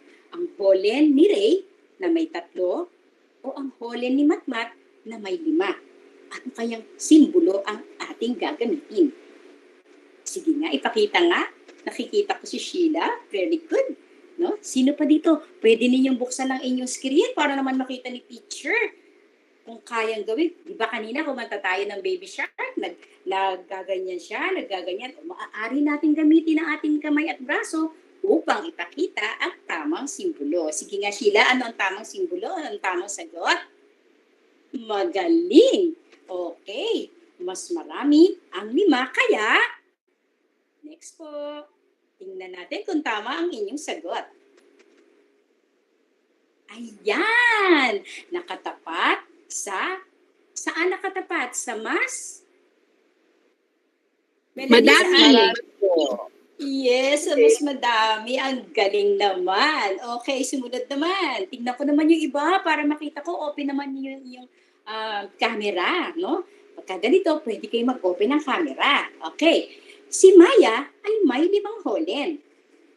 Kung ikukumpara ito sa bilang ng holen ni Ray, ano kaya ang simbolo na kanyang gagamitin? Ayan, nakikita ko na marami lang nag-a-action. Sige, tingnan ko, base doon sa ating narinig na kwento. Oh, very good naman si Manuel. Ang galing-galing. Teacher, greater than po. Okay. Yan po sa 5 po. Greater than. Mas marami po yung greater than. Very good naman. Nakatapat ang kanyang bibig sa mas marami. Okay. Sige, tingnan naman natin ang susunod. Yan, gusto ko kayo yung nagpapakita sa akin ng simbolo para malaman ko kung talagang nakinig kayo at naintindihan ninyo ang aking ipinakita. Sumunod, ikumpara naman ang mga holen ni na Matmat at Maya. Wow, ang galing naman. May 5 si Maya at may 5 din si Matmat. Anong simbolo kaya ang gagamitin? Ayan, ang galing. Pwedeng gumamit ng daliri. Katulad nito, ayan si Teacher Joy na. Pwede rin naman ang braso, kaya kumanta kanina para ating gamitin ang ating mga braso. Ito, ang ibig sabihin ay, ano nga ibig sabihin kapag pareho sila? Sheila? Equal. O, ang nilalagay na ang simbolo na Magkasing dami. O, magkasing dami. Ang galing naman. Very good. Okay, sige, next. Galing naman itong mga batang ito. Nakakatuwa naman. Ngayon, mga bata, gusto kong bilangin ninyo ang mga pinto at bintana sa inyong tirahan. Alin ang mas madami? Kanina sabi ko sa inyo maghanda ng lapis at papel, di ba? Iguhit ang mga ito sa papel at saka isulat ang wastong simbolo. Okay? So bilangin ninyo ilang pinto ba meron kayo sa bahay? At ilan ang bintana. Maaari niyo itong iguhit sa inyong papel at lagyan ng tamang simbolo. Okay? Nagawa ba mga bata? Okay, sige. Sunod naman, nagkagawin ninyo. Bilangin niyo din ang inyong kutsara at tinidor. May kutsara ba kayo sa bahay, mga bata, at tinidor? Meron ba? Meron. Okay, maaaring meron ding baso, pinggan, no? At iba't iba pang mga gamit. Dami, teacher. Oh, madami. Very good naman, Sheila. Oo, mga bata. Yes, hindi lang kutsara tinidor ang maaari ninyong bilangin, no? Halimbawa, nakaupo kayo, nanonood kayo ng TV. Nakita niyo, baka meron kayo diyang mga alagang aso o pusa na marami. Bilangin ninyo.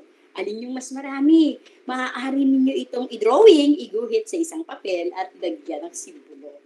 No? Para malaman natin kung natutunan nga ninyo ang wastong paggamit ng mga simbolo, mas marami, mas kaunti, at magkasigdami. Okay? Sige. Papakita niyo sa akin yan sa ating pagkikita. Okay. Ayan. Ngayon, sabihin niyo nga sa akin, ano ba yung natutunan ninyo sa ating napag-aralan ngayong araw na to? Maaari ka bang magbahagi ng iyong natutunan? Marie, anong natutunan mo? Yung teacher, yung pagkumpara po ng mas maraming bilang sa mas kaunting bilang. Talagang naintindihan, no? Nakakatuwa naman. Ikaw, Sheila, ano naman ang naintindihan mo sa ating napag-aralan ngayon sa itinuro ni teacher? Teacher, naintindihan ko din yung magkasing dami. Yes, no? Pareho po yung numbers. Very good. Mga bata, mahalaga na ang ating napag-aralan ay ilalagay ninyo sa inyong isip, no? Kailangan yung natutunan natin ay magagamit natin talaga. Huwag kakalimutan, no? Baka bukas nakalimutan na kung ano yung mas marami at mas kaunti. Dapat laging ilagay sa ating isip ang ating natutunan. Okay, sige. Tingnan naman natin ang ating susunod na gagawin. Ayan. No, tandaan, ginagamit ang simbolong mas marami upang ipakita ang mas marami o mas kaunting simbolo upang ipakita kung ito naman ay mas kaunti. At pinapakita rin ang simbolo, katulad nito, kung ito ay magkasingdami. Tama mga bata, no? Yan, kayo nagsabi sa akin kung ano ang mga natutunan ninyo ngayong araw. Ngayon, tingnan natin ang bilang isa. No? Meron ako dito mga larawan. Ano ba yung larawan na yan? Masasabi niyo ba sa akin, Maria Cecilia, kung ano yung nasa larawan sa bilang isa? Naku, tulungan nga natin si Maria Cecilia kung Holland po, ayun tsaka ako. Ayun, very good naman. Yan ay bola. mga Saka po mga isda. Yung number 1 po, Holland at saka Okay. bola. Mga bola. Yes, no? Ang bilang isa, pasensya na at nagkasabay ng labas. Okay, so ang bilang isa ay bola, no? Ngayon, ano kayong simbolo ang gagamitin natin sa number 1? Pwede nyo ipakita sa akin sa pamamagitan ng inyong kamay. Ayan. Okay, tama. So, alin ang mas marami? Yun pong Holland. Yun, kaya nakatapat ang bibig, no? Nakatulad ng bibig ni Lolong. Very good. Number 2. Sige nga, yung iba naman. Gusto ko, nakikita ko yung mga mukha nyo, no? Para nakikita ko kung masaya kayo katulad ni teacher. Ayan, very good naman si Manuel. Kitang-kita ko talaga. Sige nga, Manuel, ibahagi mo nga, ipakita mo nga sa iyong kamay ang tamang simbolo sa bilang ikalawa. Teacher, yung sagot ko po sa number 2 ay greater than, ito po. Ayan, saan naman nakatapat? Nakaharap po siya sa sa 5 isda po. Sa 5 isda. Nakaharap po sa 5 isda si Lolong po. Ang galing talaga. Very good. Okay, tama ang iyong sagot. Okay, next. So, tandaan mga bata, kapag magkasing-dami ang mga bilang, ginagamit ang simbolong ito. Sa kwento, sarado ang bibig ni Lolong kapag magkasing-dami. Magsanay tayo. Ilan ang bilang ng lobo? Mari, ilan ang bilang ng lobo? 3 po. 3. At ang bulaklak naman, ilan ang bilang? 3 din po. Yan, sa ating napag-aralan. Kapag 3 ang lobo at 3 rin ang bulaklak, anong simbolo ang ating gagamitin? Equal po. Sige nga, pakita mo nga sa akin, Marie, kung paano ang simbolo ng equal. Teacher, sira po yung camera ko eh. Okay. Sige, it's Basta okay. 2 Okay buhay po lang. yun. Okay lang anak. Sige. Okay, sige, tignan naman natin ang pangalawang bilang. Sinong gustong sumagot? Sige, Marieta, ito nga, ipakita mo nga sa akin ano ang tamang simbolo. Equal po, teacher. Yun. Equal Sige, po. tignan mo nga. Katulad po nung sa number 1. Kasi teacher, sige, parehas pakita. pong isa lang. Ang Ay, bilang ng butas. Napakagaling. Ipakita sa akin sa pamagitan ng iyong kamay o braso. Ito po, teacher. Patingin nga, Marieta. Ang galing, palakpakan naman natin, mga Thank you, bata. teacher. Thank you po. Nakakatuwa. Okay. Alam niyo mga bata, ako'y talagang nagagalak at may natutunan kayo sa araw na ito. Opo, Yun, mga teacher. bata. Marami Ito po ay ako inyong- natutunan. Ay, naku, nakakatuwa naman. Okay, bilang pagtataya, ito ay inyong sasagutan sa inyong kwaderno. Okay? So, isusulat niyo lamang ang tamang simbolo na napag-aralan natin. Okay, mga bata? Nag-enjoy ba kayo sa ating aralin sa araw na ito? Opo. Nag-enjoy, di ba? Okay, Opo. salamat mga Yes, bata. teacher. Okay. Ayan. Bye, Yan po ang teacher. ating nakayanan sa araw na ito.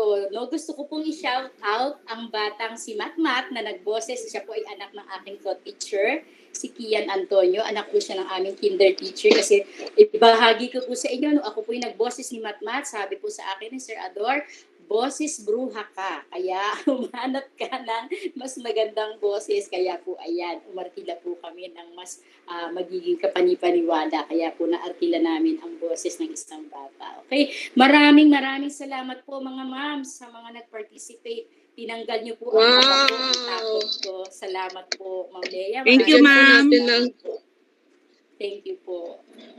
bigyan natin ng virtual clap si Ma'am Christina. Wow! Clap, clap, clap po yung Congrats, mga Teacher students. Christina. Congrats. Thank you po.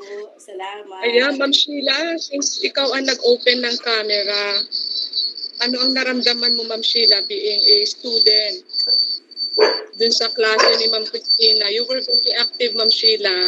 Thank you. Ako nga masaya po kasi natuto po ako ng math. Kung nasa totoong klase si Ma'am Buban, ano kaya yung pakiramdam din ng mga estudyante niya? Kasi saya din niyo ba ngayon? Nakikinig po kay Teacher Christina kasi interesting po yung kanyang nakitang turo, ma'am. Oo. At pag-uwi ng bata, sigurado kayang maaalala niya yung mga tinuro ni Ma'am Christine?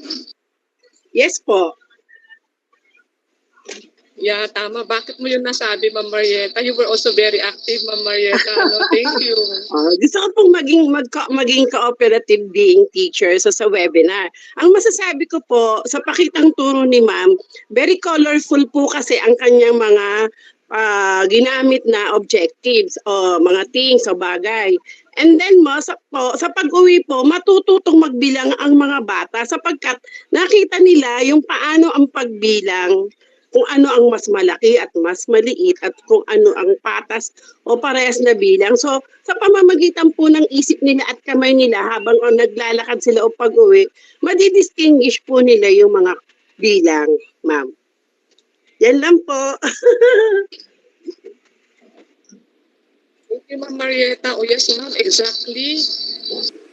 Thank you Kasi po. naranasan mismo ng bata. Mama, no? Kita ko nga kayo sa inyo, nag-open ng mga camera. Kita ko yung mga kamay. Talagang nag-hand signal si Sir Franco kanina with Ma'am Sheila and so with the rest of the teacher participants. Tayo, may edad na. How much more with our learners, kapag yun ang ipinagawa ni teacher na real life experiences, gumamit siya ng kamay pa lang yun. Pati meron din siyang ginamit, di ba po, ng mga totoong bagay, yung nagpakuha siya ng mga gamit nila sa bahay. So kapag yun, estudyante natin sigurado, kukuha siya ng mga gamit niya. At nakikita ko rin si Ma'am Sheila kanina, talagang binibilang niya yung bintana nila. At siguro pati kutsara at tinidor, binilang niya rin siguro. So yung learner natin sigurado, magiging matuwa, magiging masayang-masaya siya. Hindi niya makakalimutan yung itinuro ni teacher kasi ginawa niya mismo, naranasan niya, at may kwento siyang napakinggan mula sa kanyang guro. May I hear from our school heads kung sino po ang subaybay doon sa demo ni Ma'am Buban? Any feedback po from our school heads? Or one from our master teacher?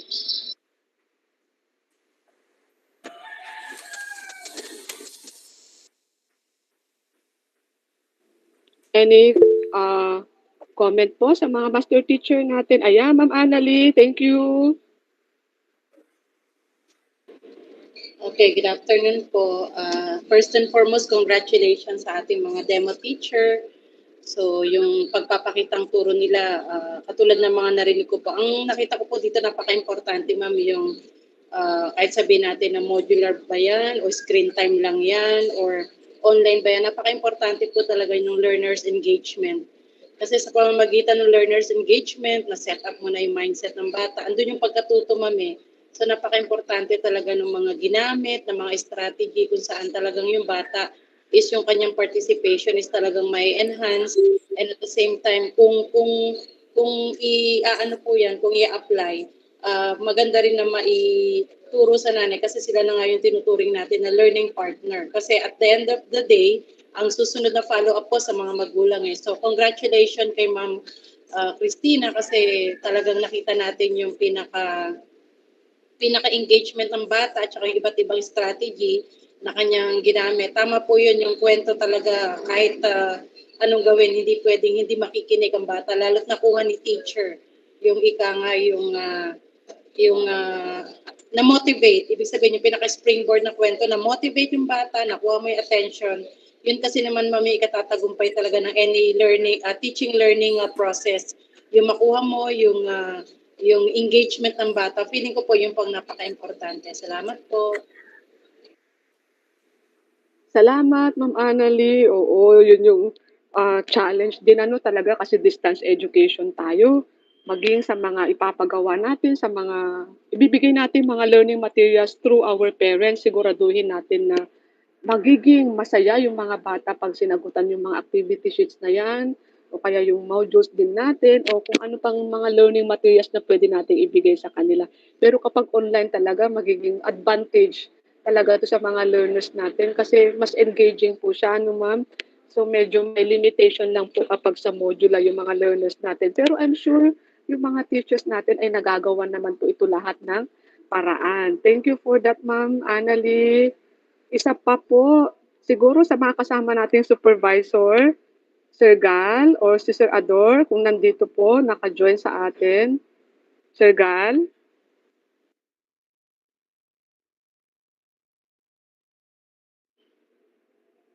Or si Sir Ador? Hello, ma'am. Yes, Sir Gal. Pasensya na po. Hindi ko alam kung anong sasabihin ko. Puna po ba? Ano po ba? Sir, kayo po, opo. Oo, okay naman yung okay naman yung We can approach. give suggestions, Sir Gal, opo. Okay naman yung approach kasi syempre nga, kagaya ng sinabi ni Madam Principal, importante yung makuha yung attention ng mga bata para ma-engage talaga sila. Ang suggestion ko lang po ay i-validate talaga yung story kasi parang mahaba siya para sa isang grade 1. And isipan natin ng ibang kasi parang ang dating, sa akin lang parang medyo cruelty yung dating kakain ng hayop. Although yun naman talaga totoo, pero sa grade 1, parang baka pwedeng gawa natin ng ibang paraan. So yun lang po, yung lang natin, yung appropriateness sa mga bata. Yun po. And yun, congratulations sa gumawa ng kwento at ang nag-demo at naipakita niya po yung importansya ng paggamit ng matikwento. Malaking tulong po. Congratulations po. Magandang hapon. Salamat. Salamat po. Thank you, Sir Gal. And noted po sa suggestion na yan. Okay, thank you po. Siguro sa iba pa nating mga kwento, pag-aaralan pa natin yan din. Thank you for that, Sir Gal. And of course, andyan na po ba si Sir Ador?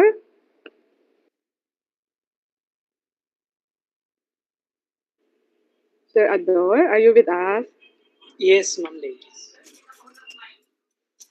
Yes, sir.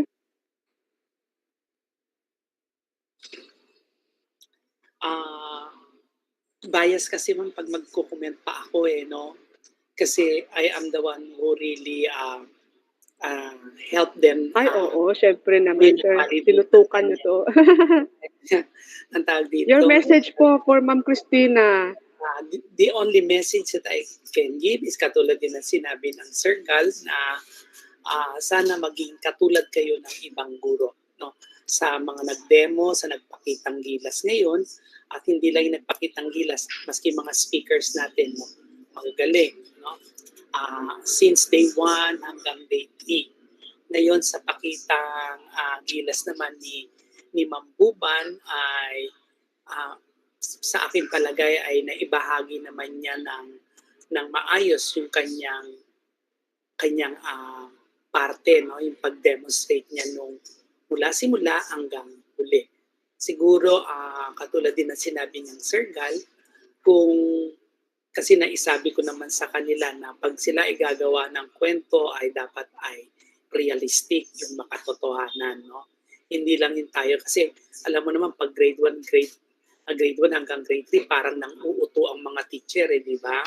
sa ating mga estudyante. Pero dapat when we are doing that, yung medyo makatotohanan na para when they grow up, sabi nila, totoo naman pala talaga yung sinasabi ni guro, no? Ang tawag dito, naipakita rin natin yung katotohanan ng naipakita mo rin, Ma'am Buban, dyan yung katotohanan ng buhay ni Lolong. No? Pero sana dun sa bandang huli, lagi natin tatandaan yung sinabi ni Sir Gal na hindi tayo nagpapahirap sa mga hayop, no? Yung animal cruelty. Dapat yung pinaka-end doon may moral lessons na sa pakipag-deal din natin sa mga hayop. Ayun. So, overall, maayos ang naipakita naman ni Ma'am Buban at ang talagang hindi naman siya yung talag dito nag-demo na hindi siya nag-consult sa kanyang mga kaibigan o nag-consult sa akin. Kaya nakita ko naman talaga yung mula sa kanyang lesson plan na dineliver ay talagang maayos. Kaya Ma'am Buban, congratulations. Thank you for sharing your expertise to our teachers, especially in grade 1 to 3, no? Na sana kayo mga naging speaker, kayo nagpakitang gilas, ay maging dumami pa, no? Makahawa ng magagaling na guro na katulad. Thank you so much and God bless you all. Thank you po, Sir Ador. Thank you po, Yes, Ma'am Lea. congratulations, Thank you po sa lahat. Ma'am Buban. Salamat po. And of course, thank you sa support, Sir Ador, Sir Gal, mga kasama pa natin sa supervisors, and sa mga school heads, maraming salamat. Thank you, Ma'am Buban, once again, for accepting the challenge. Alam niyo po, kung sino po yung mga naka-experience na ng pag-demonstrate, hindi siya biro na gawin, na paghandaan, lalo na ngayon na hindi po masyadong mahaba yung preparation natin dito, pero thank you pa rin at tinanggap ni Ma'am Buban ang challenge na to na i-share sa inyo kung paano maituro ang paggamit ng kwento upang maging mas maayos, mas madali yung pagkatuto ng ating mga learners. So, maraming salamat, Ma'am Buban, at sa mga teacher participants natin. Alam niyo ba kanina habang nagpapakita si Ma'am Buban nung kanyang lesson, nararamdaman ko yung excitement din ng mga teachers, nararamdaman ko yung kanilang eagerness na matuto kasi lahat sila nagpa-participate. Yung iba nga halos sabay ng sumagot, yung mga nila, kamay din nila ay talagang pinapakita nila yung mga signal doon. Yeah, suggestion ni Ma'am Ana Fe. Okay, yeah, okay. Sige, noted yan, Ma'am Ana Fe. Yes, thank you for those suggestions. Of course, ongoing pa rin po ang process ng development po natin ng ating mga matkwento, of course, with the guidance of Sir Ador at mga kasama pa nating supervisor. At i-improve pa rin po natin ito lahat, para maging maayos yung mga materials na ibibigay natin para sa mga learners. So once again, let's give a virtual clap to Ma'am Christina Buban. Yay! Great job, Ma'am Christina. Yes, thank you, Ma'am. Galing. At sa lahat ng teacher participants. Salamat. Maraming salamat sa inyo. Okay, Ma'am Vange and Ma'am Hazel will have the closing program. Yes po, Ma'am Lea. Ma'am Hazel, are you there? That part na to? Yes, teacher. So once again, congratulations on your demonstration teaching, Ma'am Maria Cristina Buban. Congrats Yes, again. ang galing. So, yes, and now for the most awaited part. To present the certificate of appreciation for our speakers, let us welcome back Teacher Vange. Okay, speakers ba muna, Teacher Hazel? I think teacher muna. Yeah, for the teachers. For the teachers, yes, who joined us in this 3-day training on early language literacy and numeracy, SDO Marikina would like to present this certificate of participation. So let me read its content. Republic of the Philippines, Department of Education, National Capital Region, Schools Division Office, Marikina City.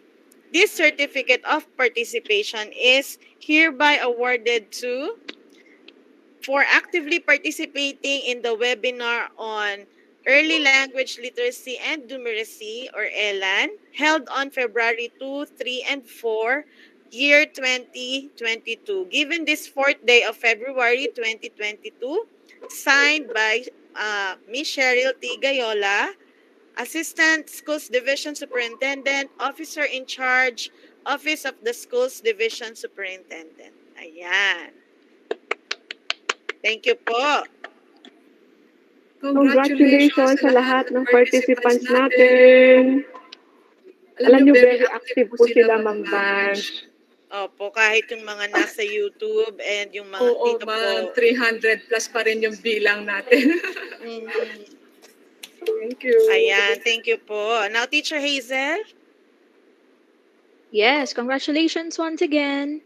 So, we are now awarding the certificates for appreciation for our speakers and facilitators. Okay, so as the O Division, Schools Division Office, Marikina City, this certificate of recognition is hereby awarded to Ma'am Yolanda C. de Guzman for being the resource speaker during the webinar on early language literacy and numeracy held on February 2, 3, and 4, 2022, given this 4th day of February 2022. Okay, this will be signed by Ma'am Cheryl Gayola, our Assistant Schools Division Superintendent, Officer in Charge, Office of the Schools Division Superintendent. Congratulations, ma'am! Okay, so here we also have the certificate of recognition for Ma'am Maria Cristina C. Buban for being our resource speaker also during our webinar on ELLN. Congratulations, Ma'am Cristina! And for Ma'am Leia E. De Leon. Congratulations, ma'am! Okay.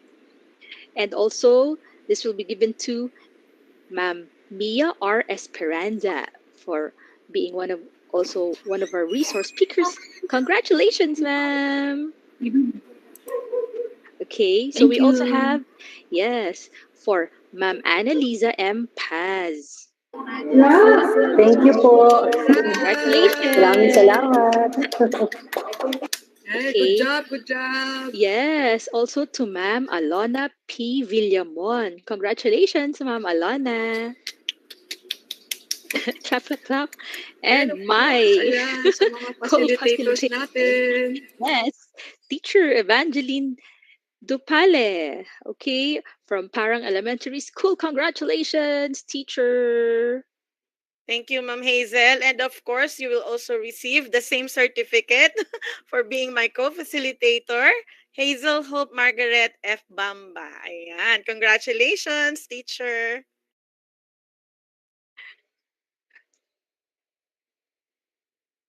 Okay, and now, of course, we're going to have the awarding of certificate of recognition to our demonstration teacher. Ang galing-galing kanina. Okay, so congratulations, Ma'am Maria Cristina C. Buban. You will receive a certificate of recognition for being the demonstration teacher during the webinar on early language literacy and numeracy. Congratulations po. Congratulations sa inyong lahat. Mga ma'am and sir, with regards to your certificate, it will be signed electronically and it will be sent through your school email account. So I will be informing our school heads once the certificates are already signed by our superintendent. Thank you.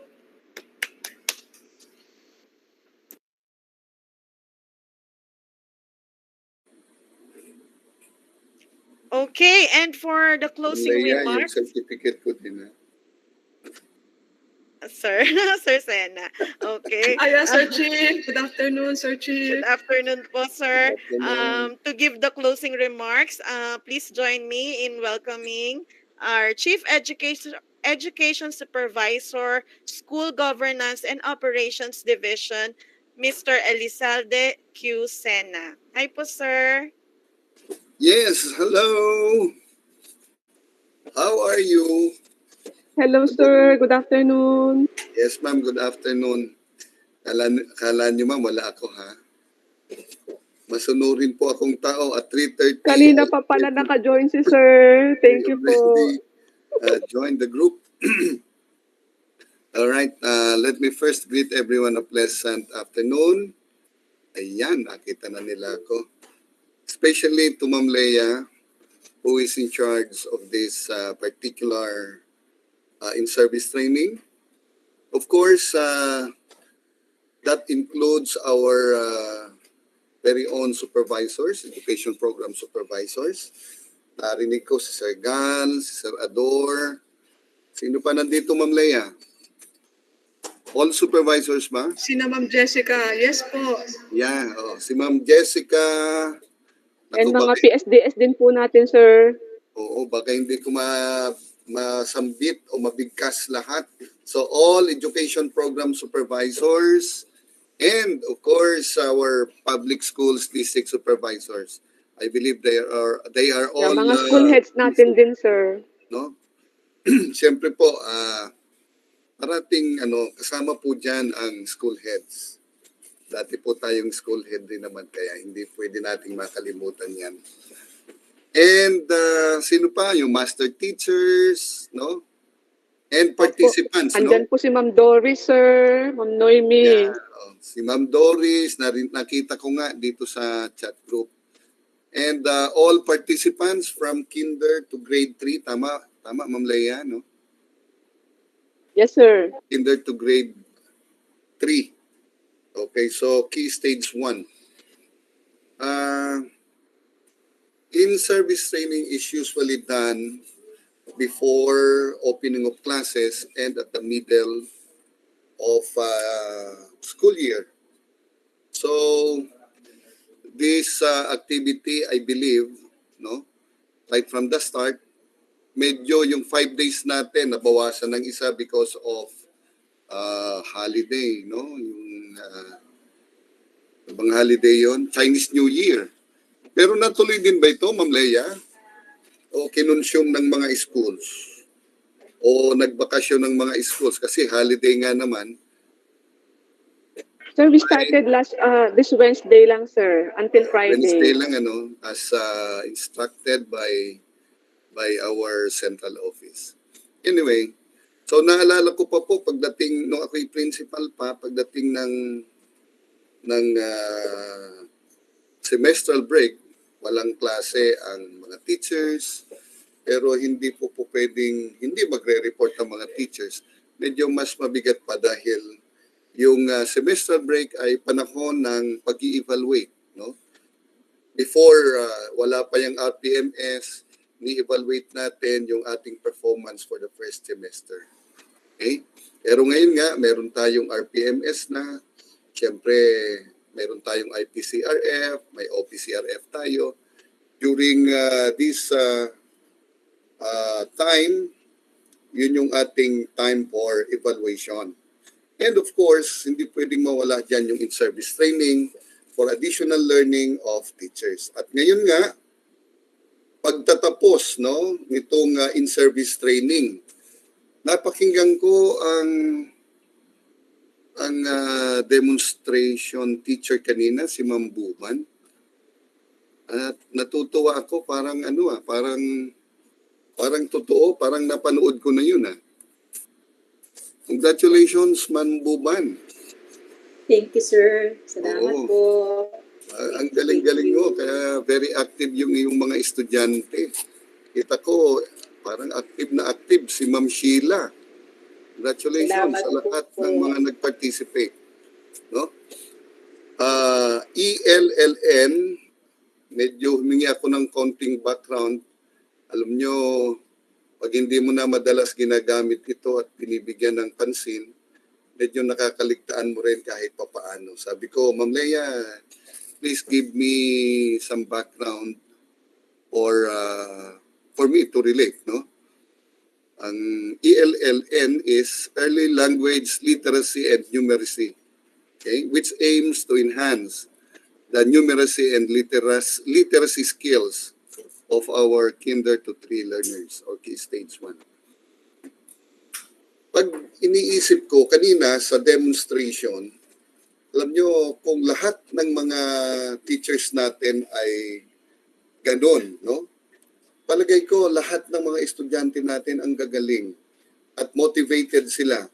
Ultimo yung mga suggestions, dininiwala ako lahat doon sa suggestions, yung reactions, even insights.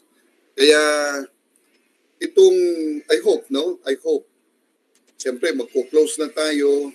Ang sa akin naman, madalas kong challenge niyan.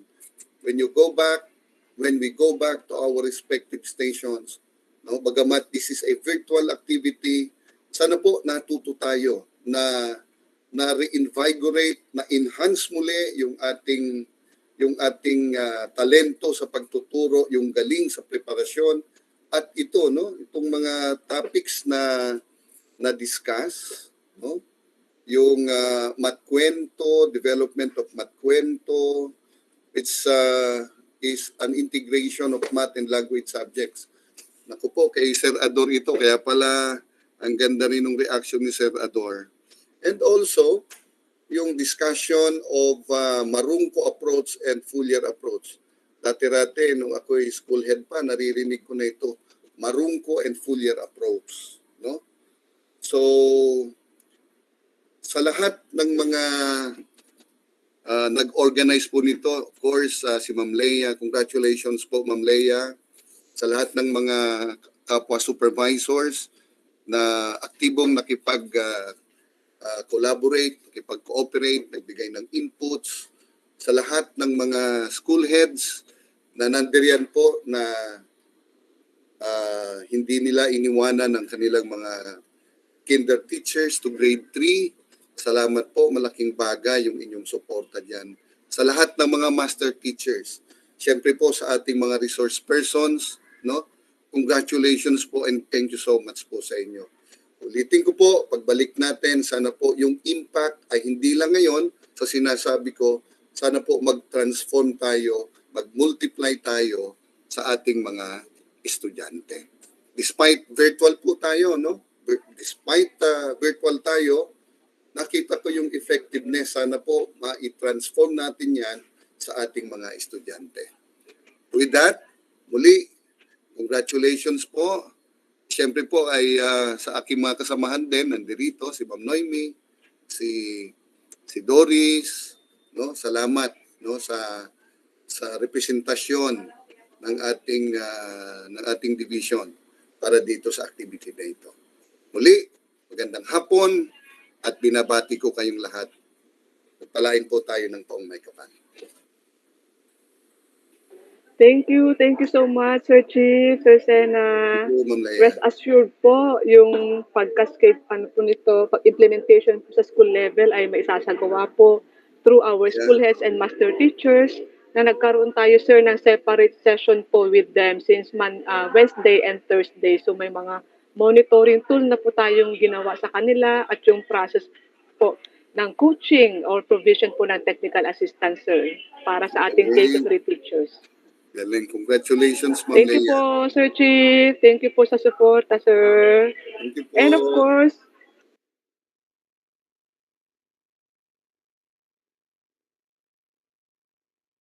Ma'am, nakamute po kayo. Ma'am Leia. pasensya na, dalawa pala ang gamit ko kasi naglolo ko ang audio nito. Sa technical support, mula kay Renz, palakpakan po natin si Sir Renz Madrigal from ICT. And of course, ang kasama natin si Miss Catherine Torre. Yan, yung sa pag-share po ng mga PowerPoint nito ay slides. Thank you, Kat. And of course, sa inyong lahat, muli maraming salamat. And of course, bago tayo magtapos, wag muna kayong aalis. Pwede po tayong magkaroon ng photo opportunity po para po magkaroon tayo ng souvenir picture para po sa ating 2022 ELLN. Thank you so much mula po sa mga kasama ko sa training sa Division ng Marikina City, of course, for and in behalf of our Schools Division Superintendent, Ma'am Sherwin Gayola, our Assistant Schools Division Superintendent, Ma'am Elisa Cerveza, mga kasama kong education program supervisor, mga public schools district supervisor. We thank you so much, dear teachers, dear school heads, for your active participation despite the challenges na medyo nagkasabay-sabay ang mga activities natin sa school. Ramdam ko pa rin yung inyong active participation. Hindi nyo kami iniwan o hindi nyo kami tinulugan sa training na to. Maraming salamat sa inyong lahat. God bless. And of course, Ma'am Jean, maraming salamat sa inyo. Photo op tayo, Miss Kat, o kung sino po sa inyo ang pwedeng mag-take ng picture.